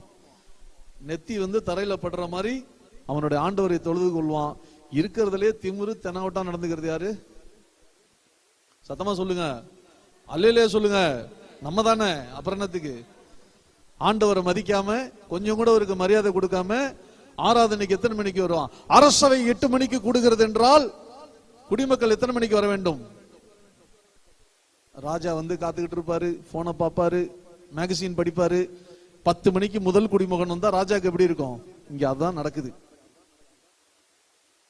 இங்க பாட்டு தொடங்கும் போது ஏறத்தாழ ஒரு 10-15 பேர் இருந்தீங்க. அதுக்கு பிறகு எங்கிருந்து தான் வந்தீங்கன்னு தெரியல, திரளான ஜனங்கள் இன்றைக்கு வந்திருக்கிறீர்கள். நீங்க எல்லாம் லேட்டா வந்தவர்கள். நீங்க எல்லாம் மேவி போசேத்தா இருந்தாலும் எப்படி இருக்கணும்? ராஜாவோட சமூகத்துல முகங்குப்புற விழுந்து என்ன பண்ணுங்க? மேவி போசேத்து வணங்கினான். அவன் என்ன நினைச்சிட்டு வணங்குறான் தெரியுமா? தரையில விழுந்து கிடக்கிறான். என்ன நினைச்சிட்டு தெரியுமா? நியாயப்பிரமாண சட்டத்தின்படி நான் கொல்லப்பட வேண்டியவன். ஏன்னா என்னுடைய தகப்பனாகிய, என்னுடைய தாத்தாவாகிய சவுல் செய்த அநியாயம் மிக அதிகம். அவன் தீங்கு செய்யாத ஆட்களே கிடையாது. எல்லா இனத்துக்கும் அவன் தீங்கு செய்து விட்டான். இப்ப ராஜா என்னை அழைத்திருக்கிறார். அப்ப நியாயப்பிரமாணத்தின்படி ராஜா எனக்கு மரண தண்டனை, கல்லெறி தண்டனை, ஏதோ ஒரு மரண தண்டனை கொடுக்க வேண்டும். இப்போது நான் முகங்குப்புற விழுந்து படுத்திருக்கிறேன், குனிந்து கொண்டிருக்கிறேன். மறுபடியும் எழுந்திருப்பானா தெரியாது. ராஜா கத்தி எடுத்து ஒரே சீவுனாலும் சீவார். என்ன நடக்குமோ தெரியாது. பயந்து கொண்டே படுத்திருக்கும் போது ஒரு குரல் வருகிறது. அந்த பயங்கரமான ராஜா கிட்ட இருந்து ஒரு குரல் வருகிறது. மேவி போஷேத்தே அப்படின்னு அவங்க அப்பா கூப்பிடுற சவுண்ட் வருது. என்னடா நம்மளை கொல்ல கூப்பிடுறாரேன்னு பார்த்தா அந்த குரல்ல ஒரு அழகான ஒரு அன்பு துணிக்கிறது. மேவி போஷேத்தே அப்படின்னு சொன்னா மேவி போஷேத்தே என்ன சொல்றான்? இதோ உமது அடியேன் இருக்கிறேன் என்று சொல்லி தன்னை தாழ்த்துகிறான். மேவி போஷேத்துக்கு தெரிஞ்சிருச்சு, இது நம்ம கொல்ல வர குரல் இல்ல, இந்த குரல் நம்மளை வாழ வைக்க போகிற குரல் என்று தெரிந்த உடனே என்ன சொல்றான்? இதோ அடியேன் இருக்கிறேன் என்று சொல்லி அவன் ஒப்பு கொடுக்கிறான். மறுபடியும் அந்த 13வது வசனத்தை கொஞ்சம் வாசிப்போமே.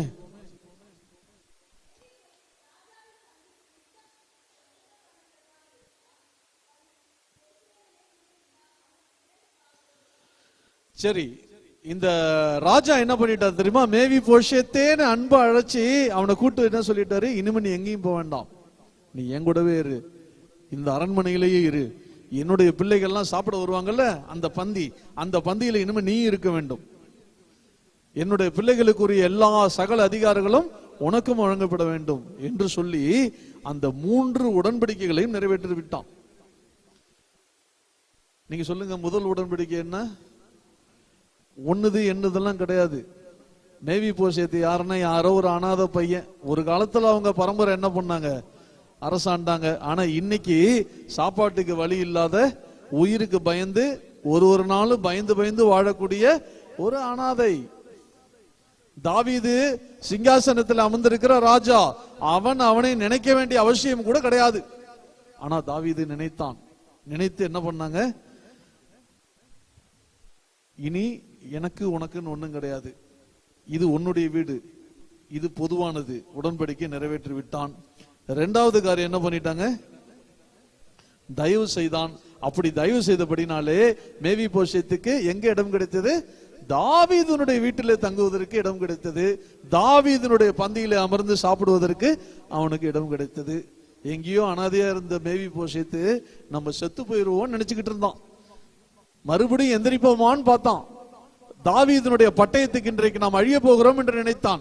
நியாயப்பிரமாணம் என்னை கொல்ல போகிறது என்று நம்பினான். ஆனா நியாயப்பிரமாணத்தை நிறைவேற்ற வேண்டிய ராஜா என்ன செய்தார்? மேவிபோசேத்தை கொல்லவில்லை, மாறாக அவனை எடுத்து தன்னுடைய அரண்மனையில வைத்துக் கொண்டு அவனை பாதுகாத்தார். இதன் விளைவாக மேவிபோசேத் என்ன பண்ணா? ராஜாவினுடைய பந்தியிலே நித்தம் அசனம் பண்ணுகிறவனா இருந்தான் என்று வேதவசனம் சொல்லுகிறது. விருந்து இல்ல, விருந்துன்னா சோறு, சாம்பாரு, ரசம், ஒரு கூட்டு, ஒரு பொரியல், ஒரு அப்பளம், இது பேரு விருந்து. அசனம்னா என்ன அப்படின்னா சிக்கன், மட்டன், சிக்கனோட ஸ்பேர் பார்ட்ஸ், மட்டனோட ஸ்பேர் பார்ட்ஸ், முட்டை, மீன். இந்த நேரத்தில் இதெல்லாம் சொல்றபடினாலும் உங்களுக்கு பசிக்கும்னு எனக்கு தெரியும், இருந்தாலும் சொல்ற அசனம்னா இதுதான். சரியா? ஒரு பிரம்மாண்டமான விருந்து. நம்ம என்னைக்கோ ஒரு நாள் சாப்பிடக்கூடிய விருந்தை மேவிபோசேத்துக்கு தினமும் கிடைத்தது. யாருனால? ராஜாவினுடைய தயவுனால. தினம் தினம் அவன் என்ன பண்ணா? அசனம் பண்ணுகிற இருந்தபடினாலே அவன் என்ன பண்ணா? பரிசுத்த நகரமாகிய எருசலேமுக்கு வர பயந்துகிட்டு எங்கேயோ ஒரு மூலையில இருந்தவன் இன்னைக்கு எங்க வந்துட்டான்? பரிசுத்த நகரத்திலே குடியேறினான். அவனுக்கு இன்னும் என்னாச்சு? ஏற்கனவே முடமா இருந்ததுன்னு எழுதியிருக்கு. அப்புறம் எதுக்கு மறுபடியும் எழுதியிருக்கு? ஏன் ஆவியானவர் இரண்டாவது முறை எழுதுறாரு? அந்த நாட்களிலே ஒரு சட்டம் இருந்தது. என்ன அப்படின்னா, யாரெல்லாம் சப்பானியா இருக்காங்களோ அவங்க தேவ சமூகத்துக்கு வரக்கூடாது, ஆலயத்து பக்கம் வரக்கூடாது, ராஜா இருக்கிற இடத்துக்கு வரக்கூடாது. சரும நோய் இல்லது குஷ்டம் அந்த மாதிரி எல்லாம் நோய் இருந்துச்சுன்னா அவங்க ராஜ சமூகத்து பக்கமே வரக்கூடாது. சரியா? மேவிபோசேத்து ஒரு சப்பானி, அவனுடைய வேலையை அவனே செய்து கொள்ள முடியாதவன். அவங்க தாத்தாவினுடைய பாவத்தின் நிமித்தமாக, அவங்களுடைய முன்னோர்களுடைய பாவத்தின் நிமித்தமாக கொல்லப்பட வேண்டியவன். சரியா? ஆனா மேவிபோசேத்துக்கு தாவீதினுடைய கண்களிலே கிருபை கிடைத்தது, தயவு கிடைத்தது. அதன் விளைவாக பரிசுத்த நகரத்துக்குள்ள வரக்கூடாத மேவிபோசேத் பரிசுத்த நகரத்திலே வாசம் பண்ணினான். தாவீதுக்கு முன்னாடியே வரக்கூடாத மேவிபோசேத் தாவீதினுடைய பந்தியிலே அசனம் பண்ணினான். ஆனா மேவிபோசேத் இன்னும் எப்படி இருந்தான்? முடவனா தான் இருந்தான். சரியா? யார் யாரெல்லாம் தேவனுடைய சமூகத்துக்கு வரக்கூடாதுன்னு லேவியராகம புத்தகத்தில் எழுதி இருக்கிறது, நீங்கள் எடுத்து படிச்சு பார்க்கலாம். அதுல சப்பானியோட பேரெல்லாம் இருக்கும், சப்பானி எல்லாம் வரக்கூடாதுன்ட்டு. மேவிபோசேத் ஒரு சப்பானி தான். ஆனா சட்டத்தை மீறி தாவீது மேவிபோசேத்தை தன்னுடைய சமூகத்திலே வைத்துக் கொண்டான். அதான் அங்க ஹைலைட். இப்படியே கொஞ்ச நாளைக்கு போச்சு. சரியா? சவுல் பத்தி ஏற்கனவே சொன்ன இல்லையா? அவன் வைத்தறிச்சல கொட்டிக்காத இடமே கிடையாது. எல்லா இடத்துல என்ன பண்ணிட்டான்? அவனோட 40 வருஷ ஆட்சியில சுத்தி இருக்கிற எல்லாருடைய வைத்தறிச்சலையும் கொட்டி கொண்டான்.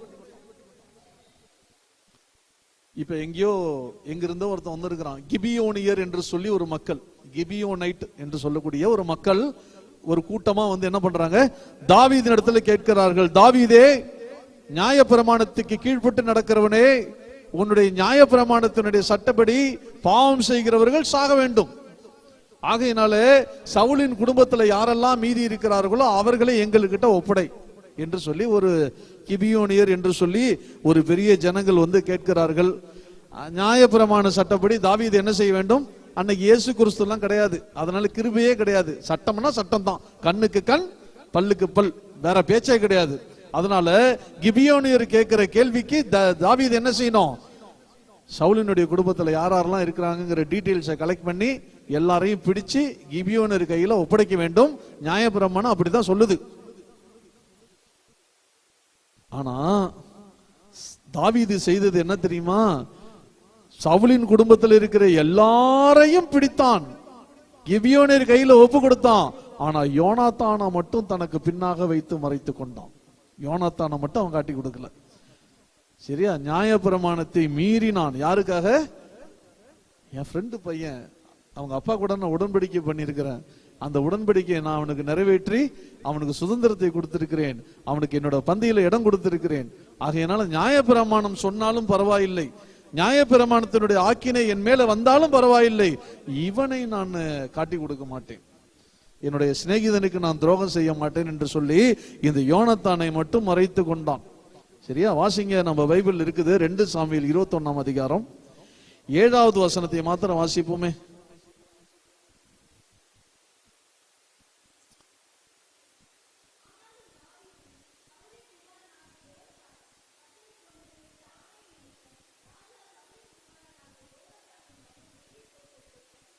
மேவி போஷத்தை தப்ப விட்டதன் மூலமாக 3 உடன்படிக்கைகளும் நிறைவேறிவிட்டது.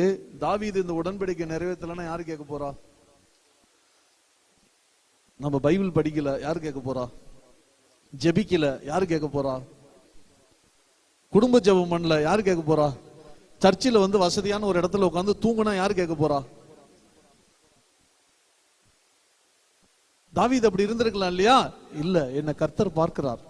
நான் என் சிநேகிதனுக்கு அவனுடைய தூய்மையான அன்புக்கு நான் உடன்படிக்கை செய்திருக்கிறேன், அவனுக்கு நான் துரோகம் செய்ய மாட்டேன் என்று சொல்லி அவன் என்ன செய்கிறான்? அந்த கிபியோனியர்கிட்ட மேவி போஷத்தை மட்டும் தப்ப விட்டுட்டு 8-9 வசனங்களை வாசிங்களா.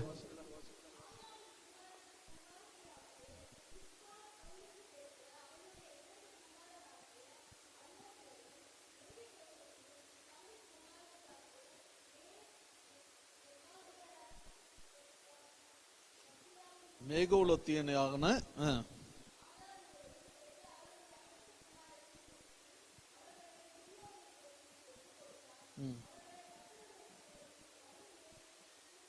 அவ்வளவுதான். சவுலின் குடும்பத்துல இருந்த கடைசி கொஞ்ச நெஞ்ச பேர் என்ன ஆயிட்டாங்க?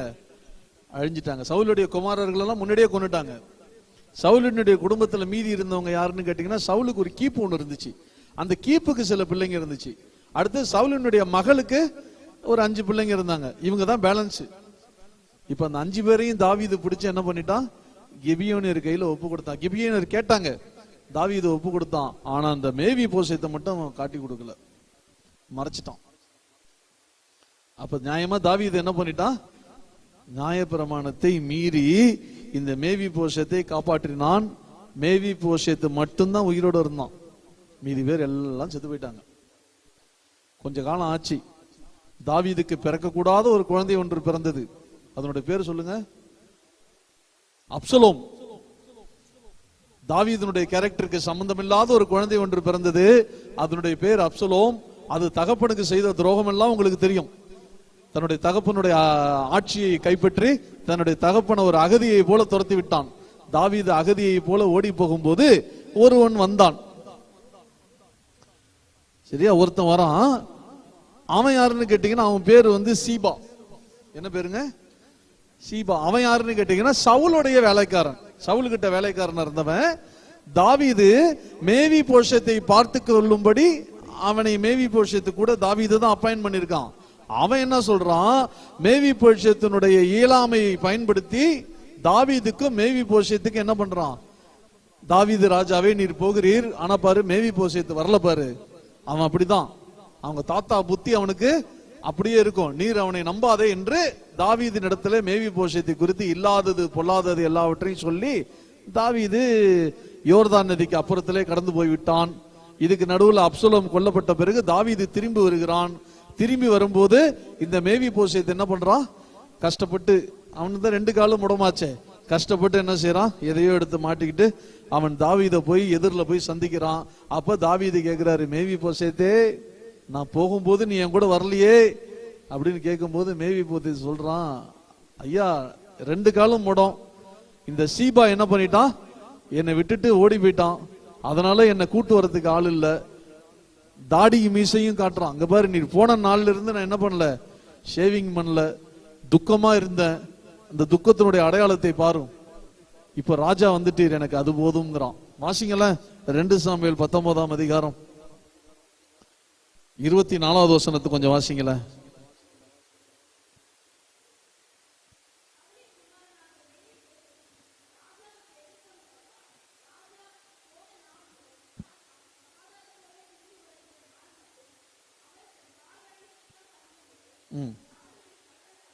இந்த காலை சுத்தம் பண்றதுல என்னன்னா யூதர்களுடைய முறைமை. யூதர்கள் வந்து காலெல்லாம் கழுவுவாங்க. ஒரு நாளைக்கு எத்தனை வேலை ஜெபிக்கிறாங்களோ அத்தனை வேலை வந்து காலெல்லாம் கழுவிடுவாங்க. ஆனா மேவி போஷத்தை என்ன பண்ணல? வழக்கமாக செய்யக்கூடிய, ஏன்னா அவனால எந்த வேலையும் தனித்து செய்ய முடியாது, இன்னொருத்தர் சார்ந்துதான் செய்யணும். இவனுக்காக அப்பாயின்ட் பண்ணவன் தான் துரோகம் பண்ணிட்டு ஓடி போயிட்டான். அதனால மேவி போஷத்தை எதையுமே செய்யல. 25வது வசனம் வாசிங்க.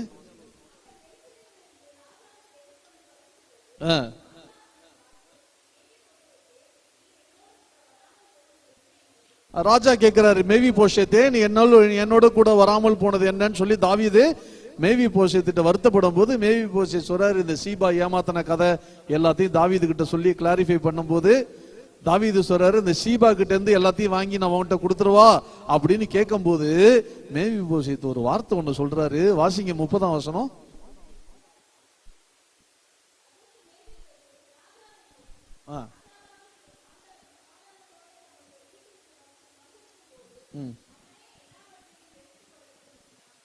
மேவி போசேத் சொல்றான், ராஜாவே திரும்பி வந்துட்டீரு, இனிமே எனக்கு என்னத்துக்கு சொத்தெல்லாம்?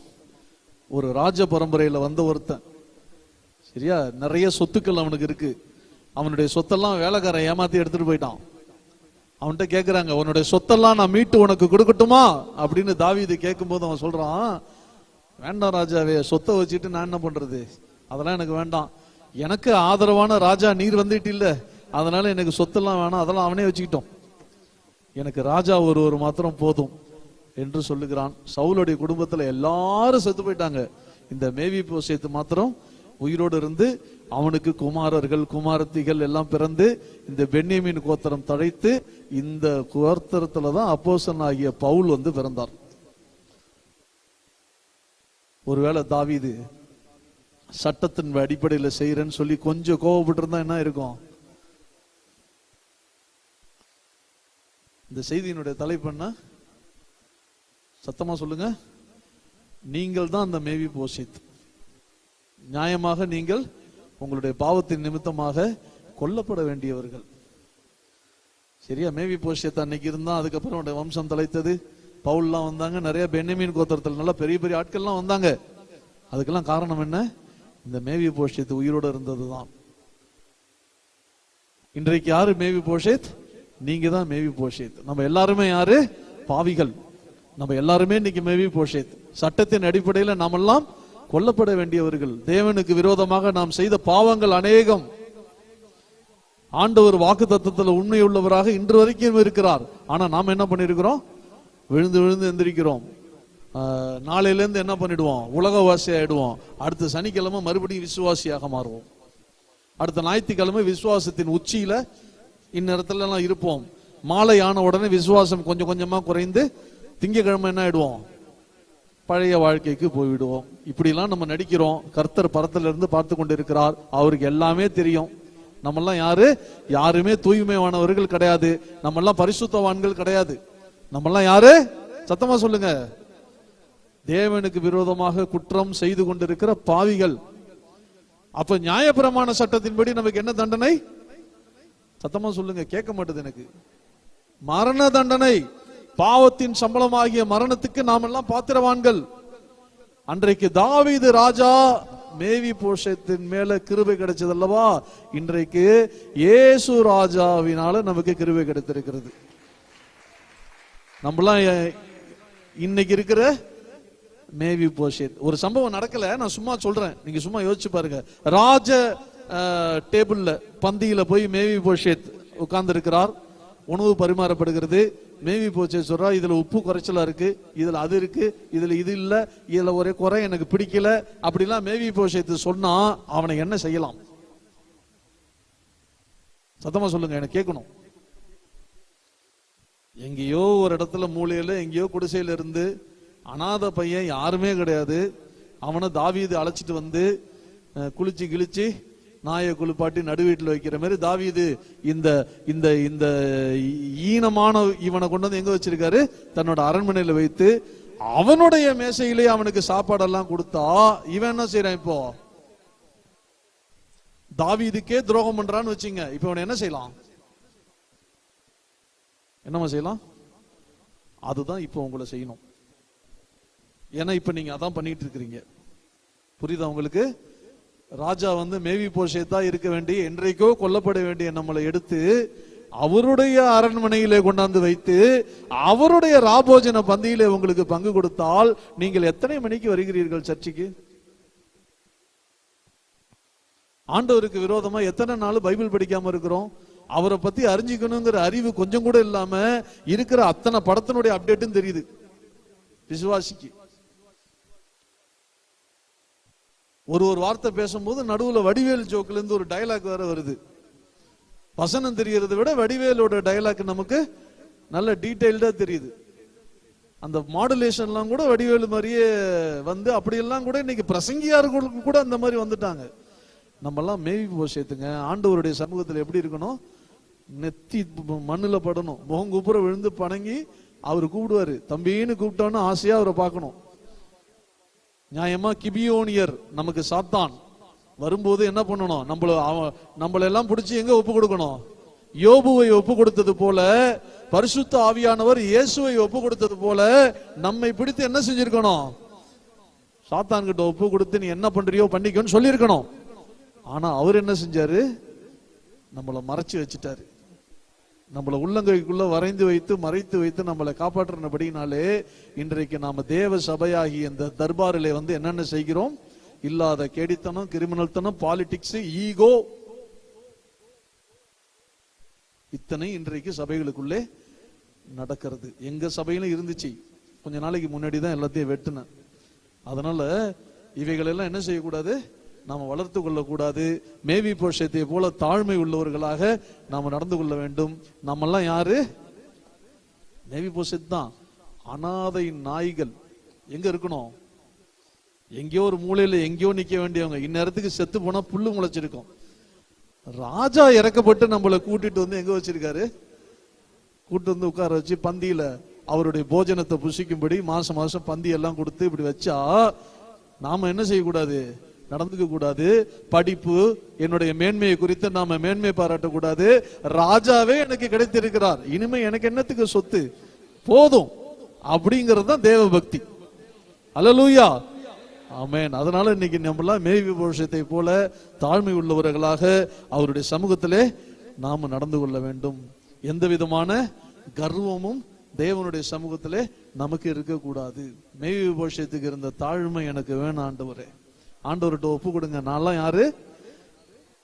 ஒண்ணுமே கிடையாது. நீரெல்லாம் என்ன திரும்பி பார்க்க வேண்டிய அவசியம் கூட கிடையாது. மேவி போஷத்து ஏற்கனவே அவன் ஒரு ஏழை, அவனுடைய குடும்பம் சபிக்கப்பட்ட குடும்பம். இது இல்லாம காலு வேற முடம் வேற. நியாயப்பிரமாணத்தின்படி தேவனுடைய சமூகத்துக்கு வரக்கூடாதவன், எந்தவித தகுதியுமே இல்லாதவனை தான் தாவீது கூட்டு வந்து அவன் பந்தியில உட்கார வச்சான். இன்னைக்கு நம்மளை அமர வைத்தது போல. சரியா? இன்னைக்கு நம்ம திருவிருந்தெல்லாம் எடுக்கிறோம். நம்மளுக்கு சர்ச்சில் மேன்மையான ஒரு பொசிஷன்லாம் கொடுக்குறாங்க. சிலர் பைபிள் படிக்கிறோம், சிலர் வர்ஷிப் நடத்துறோம், சிலர் பிரசங்கிக்கிறோம். அதனால வந்து என்ன நினைக்கிறோம்? நம்ம ஏதோ பெரிய ஆளு. அப்படிலாம் கிடையாது. ஆண்டவர் என்ன பண்ணிருக்காரு? தகுதியே இல்லாத எனக்கு இவைகளை எல்லாம் கொடுத்திருக்கிறார். அதனால மேவி போஷத்துக்கு இருந்த தாழ்மை நம்ம இடத்துல இருக்க வேண்டும். திருவிருந்து எடுக்கும் போது பயபக்தியோடு எடுக்கணும். சர்ச்சுக்கெல்லாம் லேட்டா வரக்கூடாது, டைமுக்கு வரணும். பயபக்தியோட வந்து என்ன செய்யணும்? திருவிருந்து எப்படி வாங்கணும்? இப்படி வாங்கக்கூடாது. எப்படி வாங்கணும்? ஏன்னா அது ராஜ சமூகத்திலிருந்து நம்ம கிடைக்கக்கூடிய போஜனம். நாம் அதுக்கு பாத்திரவான் அல்ல. அதை பயபக்தியோடு வாங்கி என்ன செய்யணும்? இதெல்லாம் நினைக்கணும். இந்த செய்தியை ஒவ்வொரு திருவிருந்துக்கு நீங்க நினைச்சு, நான் மேவி போஷத்தை ஆண்டவரே அப்படின்னு சொல்லி ஒவ்வொரு திருவிருந்துக்கு நீங்க நினைச்சு என்ன செய்யுங்க? அதை சாப்பிட வேண்டும். எலும்பு நிற்போமா? எல்லாம் எலும்பு நிற்போமா? எலும்பு நிற்போம்.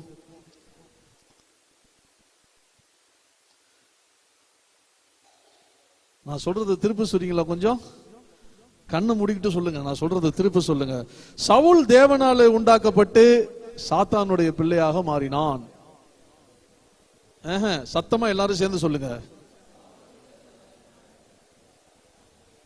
நானும் தேவனாலே உண்டாக்கப்பட்டு ஒரு காலத்தில் சாத்தானுடைய பிள்ளையாக மாறி இருந்தேன். நியாயப்பிரமாணத்தின்படி சவுலுடைய பாவ சந்ததி அழிக்கப்பட வேண்டும். நியாயப்பிரமாணத்தின்படி என்னுடைய பாவ சந்ததியும் அழிக்கப்பட வேண்டும். பாவ சந்ததியில பிறந்த மேவி போஷத்துக்கு இஸ்ரவேலின் ராஜாவாகிய தாவீதின் கண்களிலே தயவு கிடைத்தது. பாவ சந்ததியில பிறந்த மேவி போஷத்துக்கு இஸ்ரவேலின் ராஜாவாகிய தாவீதின் கண்களில் தயவு கிடைத்தது. பாவ சந்ததியில் பிறந்த எனக்கும் இஸ்ரவேலின் நித்திய ராஜாவாகிய இயேசு கிறிஸ்துவின் கண்களில் தயவு கிடைத்தது. மேவி போஷத்துக்கு இஸ்ரவேலின் ராஜாவாகிய தாவீது தனது பந்தியில் ராஜகுமாரனை போல இடம் கொடுத்தான். எனக்கோ இஸ்ரவேலின் நித்திய ராஜாவாகிய இயேசு கிறிஸ்துவின் பந்தியில் ராஜகுமாரனை போல இடம் கிடைத்திருக்கிறது. இனி நான் தாழ்மை உள்ளவனாக இருப்பேன். அப்படியே கண்ணை மூடிடுங்களா? நீங்க ஆண்டவருடைய சமூகத்துல நீங்க அகந்தையோட நடந்த நாட்களை எல்லாம் நினைத்து பாருங்க. நம்முடைய கேவலமான செய்கைகளை எல்லாம் நினைத்து பாருங்க. ஆண்டவர்கிட்ட உங்களை ஒப்பு கொடுங்க. ஆண்டவர்கிட்ட எல்லாரும் ஒப்பு கொடுங்க. யாரும் சும்மா இருக்க வேண்டாம். பாவம் வேண்டாம், அது உங்களை அழிக்கும். இயேசு கிறிஸ்துவை காப்பாற்றுவதற்காக பேதுரு தன்னுடைய கத்தியை உருவி மல்கூஸ் என்பவனுடைய காதை வெட்டும் போது இயேசு கிறிஸ்து சொன்னார், கத்தியை கீழே போடு, நீ கத்தி எடுத்தீங்கன்னா கத்தியிலே சாவுவ. பாவத்தை கீழே போடுங்க. பாவத்தை கையில் எடுத்தீங்கன்னா அந்த பாவத்துல தான் உங்களுக்கு அழிவு. அதனால நம்ம அழிக்கக்கூடிய பாவம் நமக்கு வேண்டாம். இது சும்மா கட்டடம் கிடையாது. இது சும்மா பேர் வச்ச சர்ச் இல்ல. இது தேவனுடைய சமூகம், ஆண்டவருடைய அரண்மனை. இங்க ராஜா வீட்டில் இருக்கிறார். அவர் மகிமையுள்ள தேவன். நம்ம மாமிச கண்ணுக்கெல்லாம் தெரிய மாட்டார். நாம மகிமைக்கு மாறும்போது நம்முடைய கண்ணுக்கு அவர் தெரிவார். அவருக்கு முன்பதாக நாம மேவி போஷத்தை போல பணிந்து குனிந்து அவரை வணங்க வேண்டாமா?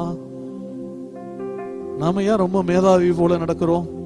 நாம ஏன் ஈகோ பிடிக்கிறோம்? நாம ஏன் பெரிய ஆளா தன்னை காட்டிக்கணும்னு நினைக்கிறோம்? தாழ்மை உள்ளவர்களாக அவருடைய சமூகத்திலே நம்ம அர்ப்பணிக்கலாமா? அவருடைய அன்புக்கு முன்னாடி நம்ம எல்லாம் ஒண்ணுமே இல்லைங்க. என்றைக்கோ கொண்டிருக்கலாம் நம்மள எல்லாம். அவங்களோட வாழ்க்கையில யோசித்து பார்த்தீங்கன்னா என்றைக்கோ அவர் நம்ம அழித்திருக்கலாம். ஆனா அவர் அப்படி செய்யல. அந்த நாட்களிலே ஏலியினுடைய குமாரர்கள் ஓப்பனியும் பிணகாசும் தேவனுடைய சமூகத்தில் தகாத காரியத்தெல்லாம் செய்து வந்தார்கள். கர்த்தர் அவர்களை அழித்தார். அப்போஸ்தலனாகிய பவுல் திரோவா பட்டணத்திலே பிரசங்கம் பண்ணி கொண்டிருக்கும் போது ஐதுகு என்பவன் உறங்கி கொண்டிருந்தான். கர்த்தர் அவனை அடித்தார். அவன் செத்து போனான். அனனியாவும் சபிரியாவும் தேவனுடைய சமூகத்திலே வந்து ஒரு பெரிய பாவத்தை செய்துட்டு துணிகரமாய் வந்தார்கள். பரிசுத்த ஆவியானவர் அவர்களை அடித்து அன்றைக்கே கணவனும் மனைவியும் செத்து போனார்கள். நாமெல்லாம் சாகாம இருக்கிறதுனால நாம என்ன நினைக்கிறோம்? கர்த்தர் செத்து போயிட்டாருன்னு.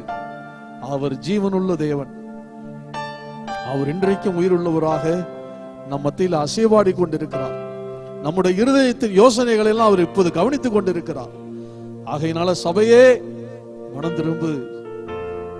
அகந்தையெல்லாம் தூக்கி சிலுவையில் அடிங்க. மேவி போஷத்துக்கு இருந்த தாழ்மை நமக்கு வருவதாக. பரிசுத்த ஆவியானவர் அதுக்கு உதவுவாராக. தாவீது எவ்வளவு மேன்மையான ஒரு ராஜா. மேவி போஷத்தை நினைக்க வேண்டிய அவசியமே இல்லை அவனுக்கு. ஆனா அவன் நினைச்சான். அவனை அழைச்சிட்டு வந்து பரிசுத்த நகரமாகிய எருசலேமிலே குடியேற்றினான். பந்தியை கொடுத்தான். இன்னைக்கு இயேசு நம்மளை நினைக்க வேண்டிய அவசியமே கிடையாது. ஆனா நம்மை நினைத்து நமக்காக சிலுவையில ரத்தத்தை சிந்தி நமக்கு அந்த பரிசுத்த நகரமாகிய அந்த பரம எருசலேம்ல நமக்கு இடத்தை ஆயத்தம் பண்ணி, உங்களுக்காக நான் ஒரு ஸ்தலத்தை ஆயத்தம் பண்ணுகிறேன்னு சொல்லி இன்றைக்கு நமக்காக அந்த பரம எருசலேம் ஆயத்தமா இருக்கிறது. இன்னைக்கு மாதம் ஞாயிற்றுக்கிழமையில அவருடைய பந்தியில கரங்களை வைத்து இன்னைக்கு நாம அவர் பந்தியில விருந்தெல்லாம் எடுக்கிறோமே, எவ்வளவு அருமையான ஸ்லாக்கியம். இந்த ஸ்லாக்கியத்தை விட்டுட்டு நமக்கு நம்முடைய ஈகோ தேவையா? நம்முடைய பெருமைகள் தேவையா? மேவி போஷத்தை போல தாழ்மையாக தாவீதுனுடைய காலடியில் இருப்பதே விரும்பினான். இன்றைக்கு நாம இயேசுவனுடைய பாதத்திலே இருக்கிறதே நாம் விரும்புவோம். மனம் திரும்புவோமா? கண்களை மூடி எல்லாரும் அந்த பரவசமான அந்த அன்பை நினைத்து நம்ம எல்லாம் ஸ்தோத்திரம் பண்ணலாமா? இந்த அன்பு உலகத்துல எந்த மதத்தினருக்கும் கிடைக்கல, நமக்கு மட்டுமே அருளப்பட்டிருக்கிறது. அதனால அந்த மகா பெரிய அன்பை விட்டுட்டு சாத்தானுடைய காரியங்கள்லாம் நமக்கு என்னத்துக்கு? மேவி போஷ சொன்னா பாருங்க, எனக்கு எதுவுமே வேண்டாம், ராஜா இருந்தா போதும். அவனுடைய பரம்பரை சொத்தெல்லாம் வேற ஒருத்தன் கொண்டு போயிட்டான். எனக்கு அதெல்லாம் வேண்டாம், அதை அவனே வச்சுக்கிட்டோம். எனக்கு ராஜாவாகிய நீர் இருந்தால் போதும். எல்லாம் கையை உயர்த்தி சொல்லலாமா? ராஜாவாகிய நீர் எனக்கு இருந்தால் போதும். சத்தமா சொல்றீங்களா? எல்லாரும் சத்தமா.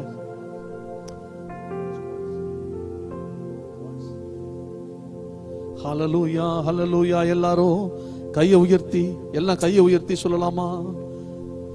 பாவ சேற்றில் மோசம் போன என்னையும் தேடி வந்தீரே. சேர்ந்து சொல்லலாம்.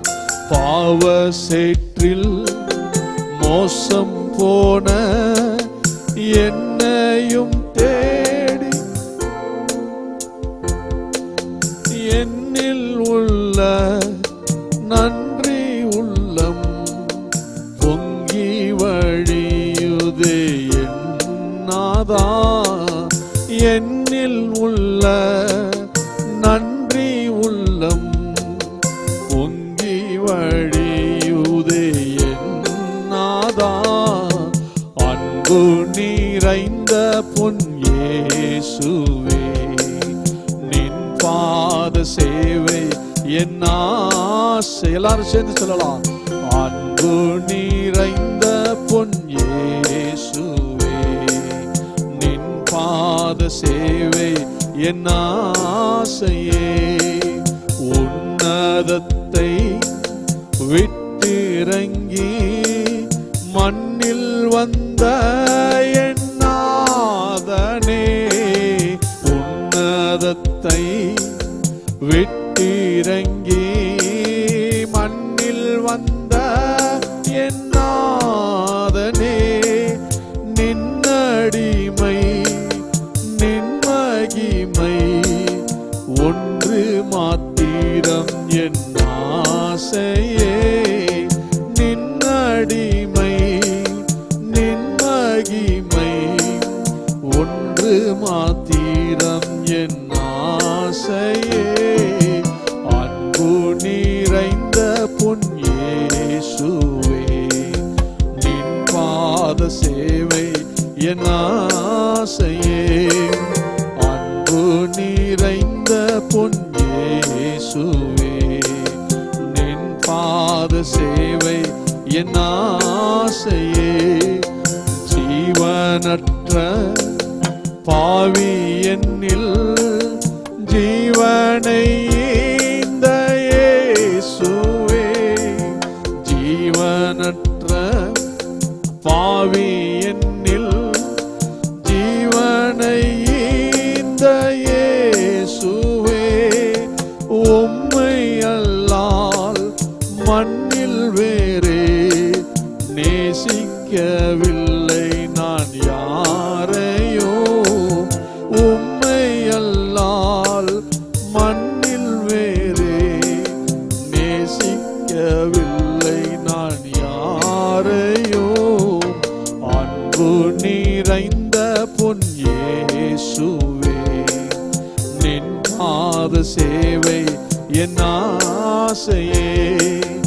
அன்பு நிறைந்த பொன் இயேசுவே, நின் பாத சேவை என் ஆசையே. பாவ சேற்றில் மோசம் போன என்னையும் தேடி வந்தீரே. எல்லாரும் உணர்ந்து. பாவ சேற்றில் மோசம் போன என்னையும் தேடி வந்தீரே. என்னில் உள்ள நன்றி உள்ளம் பொங்கி வழியுதே என்னாதா. என்னில் உள்ள நன்றி உள்ளம் பொங்கி வழியுதே என்னாதா. அன்பு நிறைந்த பொன் இயேசுவே, நின் பாத சேவை என் ஆசையே. அன்பு நிறைந்த பொன் இயேசுவே, நின் பாத சேவை என் ஆசையே. எல்லாருமே அப்படியே கண்களை மூடி, யாரும் யாருக்காகவும் ஜெபம் பண்ண வேண்டாம், உங்களுக்காக ஜெபம் பண்ணுங்க. உங்களுடைய மீறுதல்கள் எல்லாம் கர்த்தருடைய கண்களுக்கு முன்பதாக இருக்கிறது. அவற்றை அறிக்கையிட்டு ஜெபம் பண்ணுங்க. நம்ம பாவத்தை அறிக்கை செய்கிற மனுஷன் தேவனிடத்திலிருந்து இரக்கம் பெறுகிறான். அதனால வாயை திறந்து ஜெபிப்போமா. இனி நான் ராஜாவை போல அல்ல, நான் ஒரு மேவி போஷேத், எங்கேயோ ஒரு மூலையில சுற்றி திரிந்தவன். இந்து மதத்திலும் இஸ்லாம் மதத்திலும் யாரும் கண்டுகொள்ளப்படாத ரோமன் கத்தோலிக்க இதுல எங்கேயோ இருந்து ஒரு மூலையில சுற்றி திரிந்தவன்.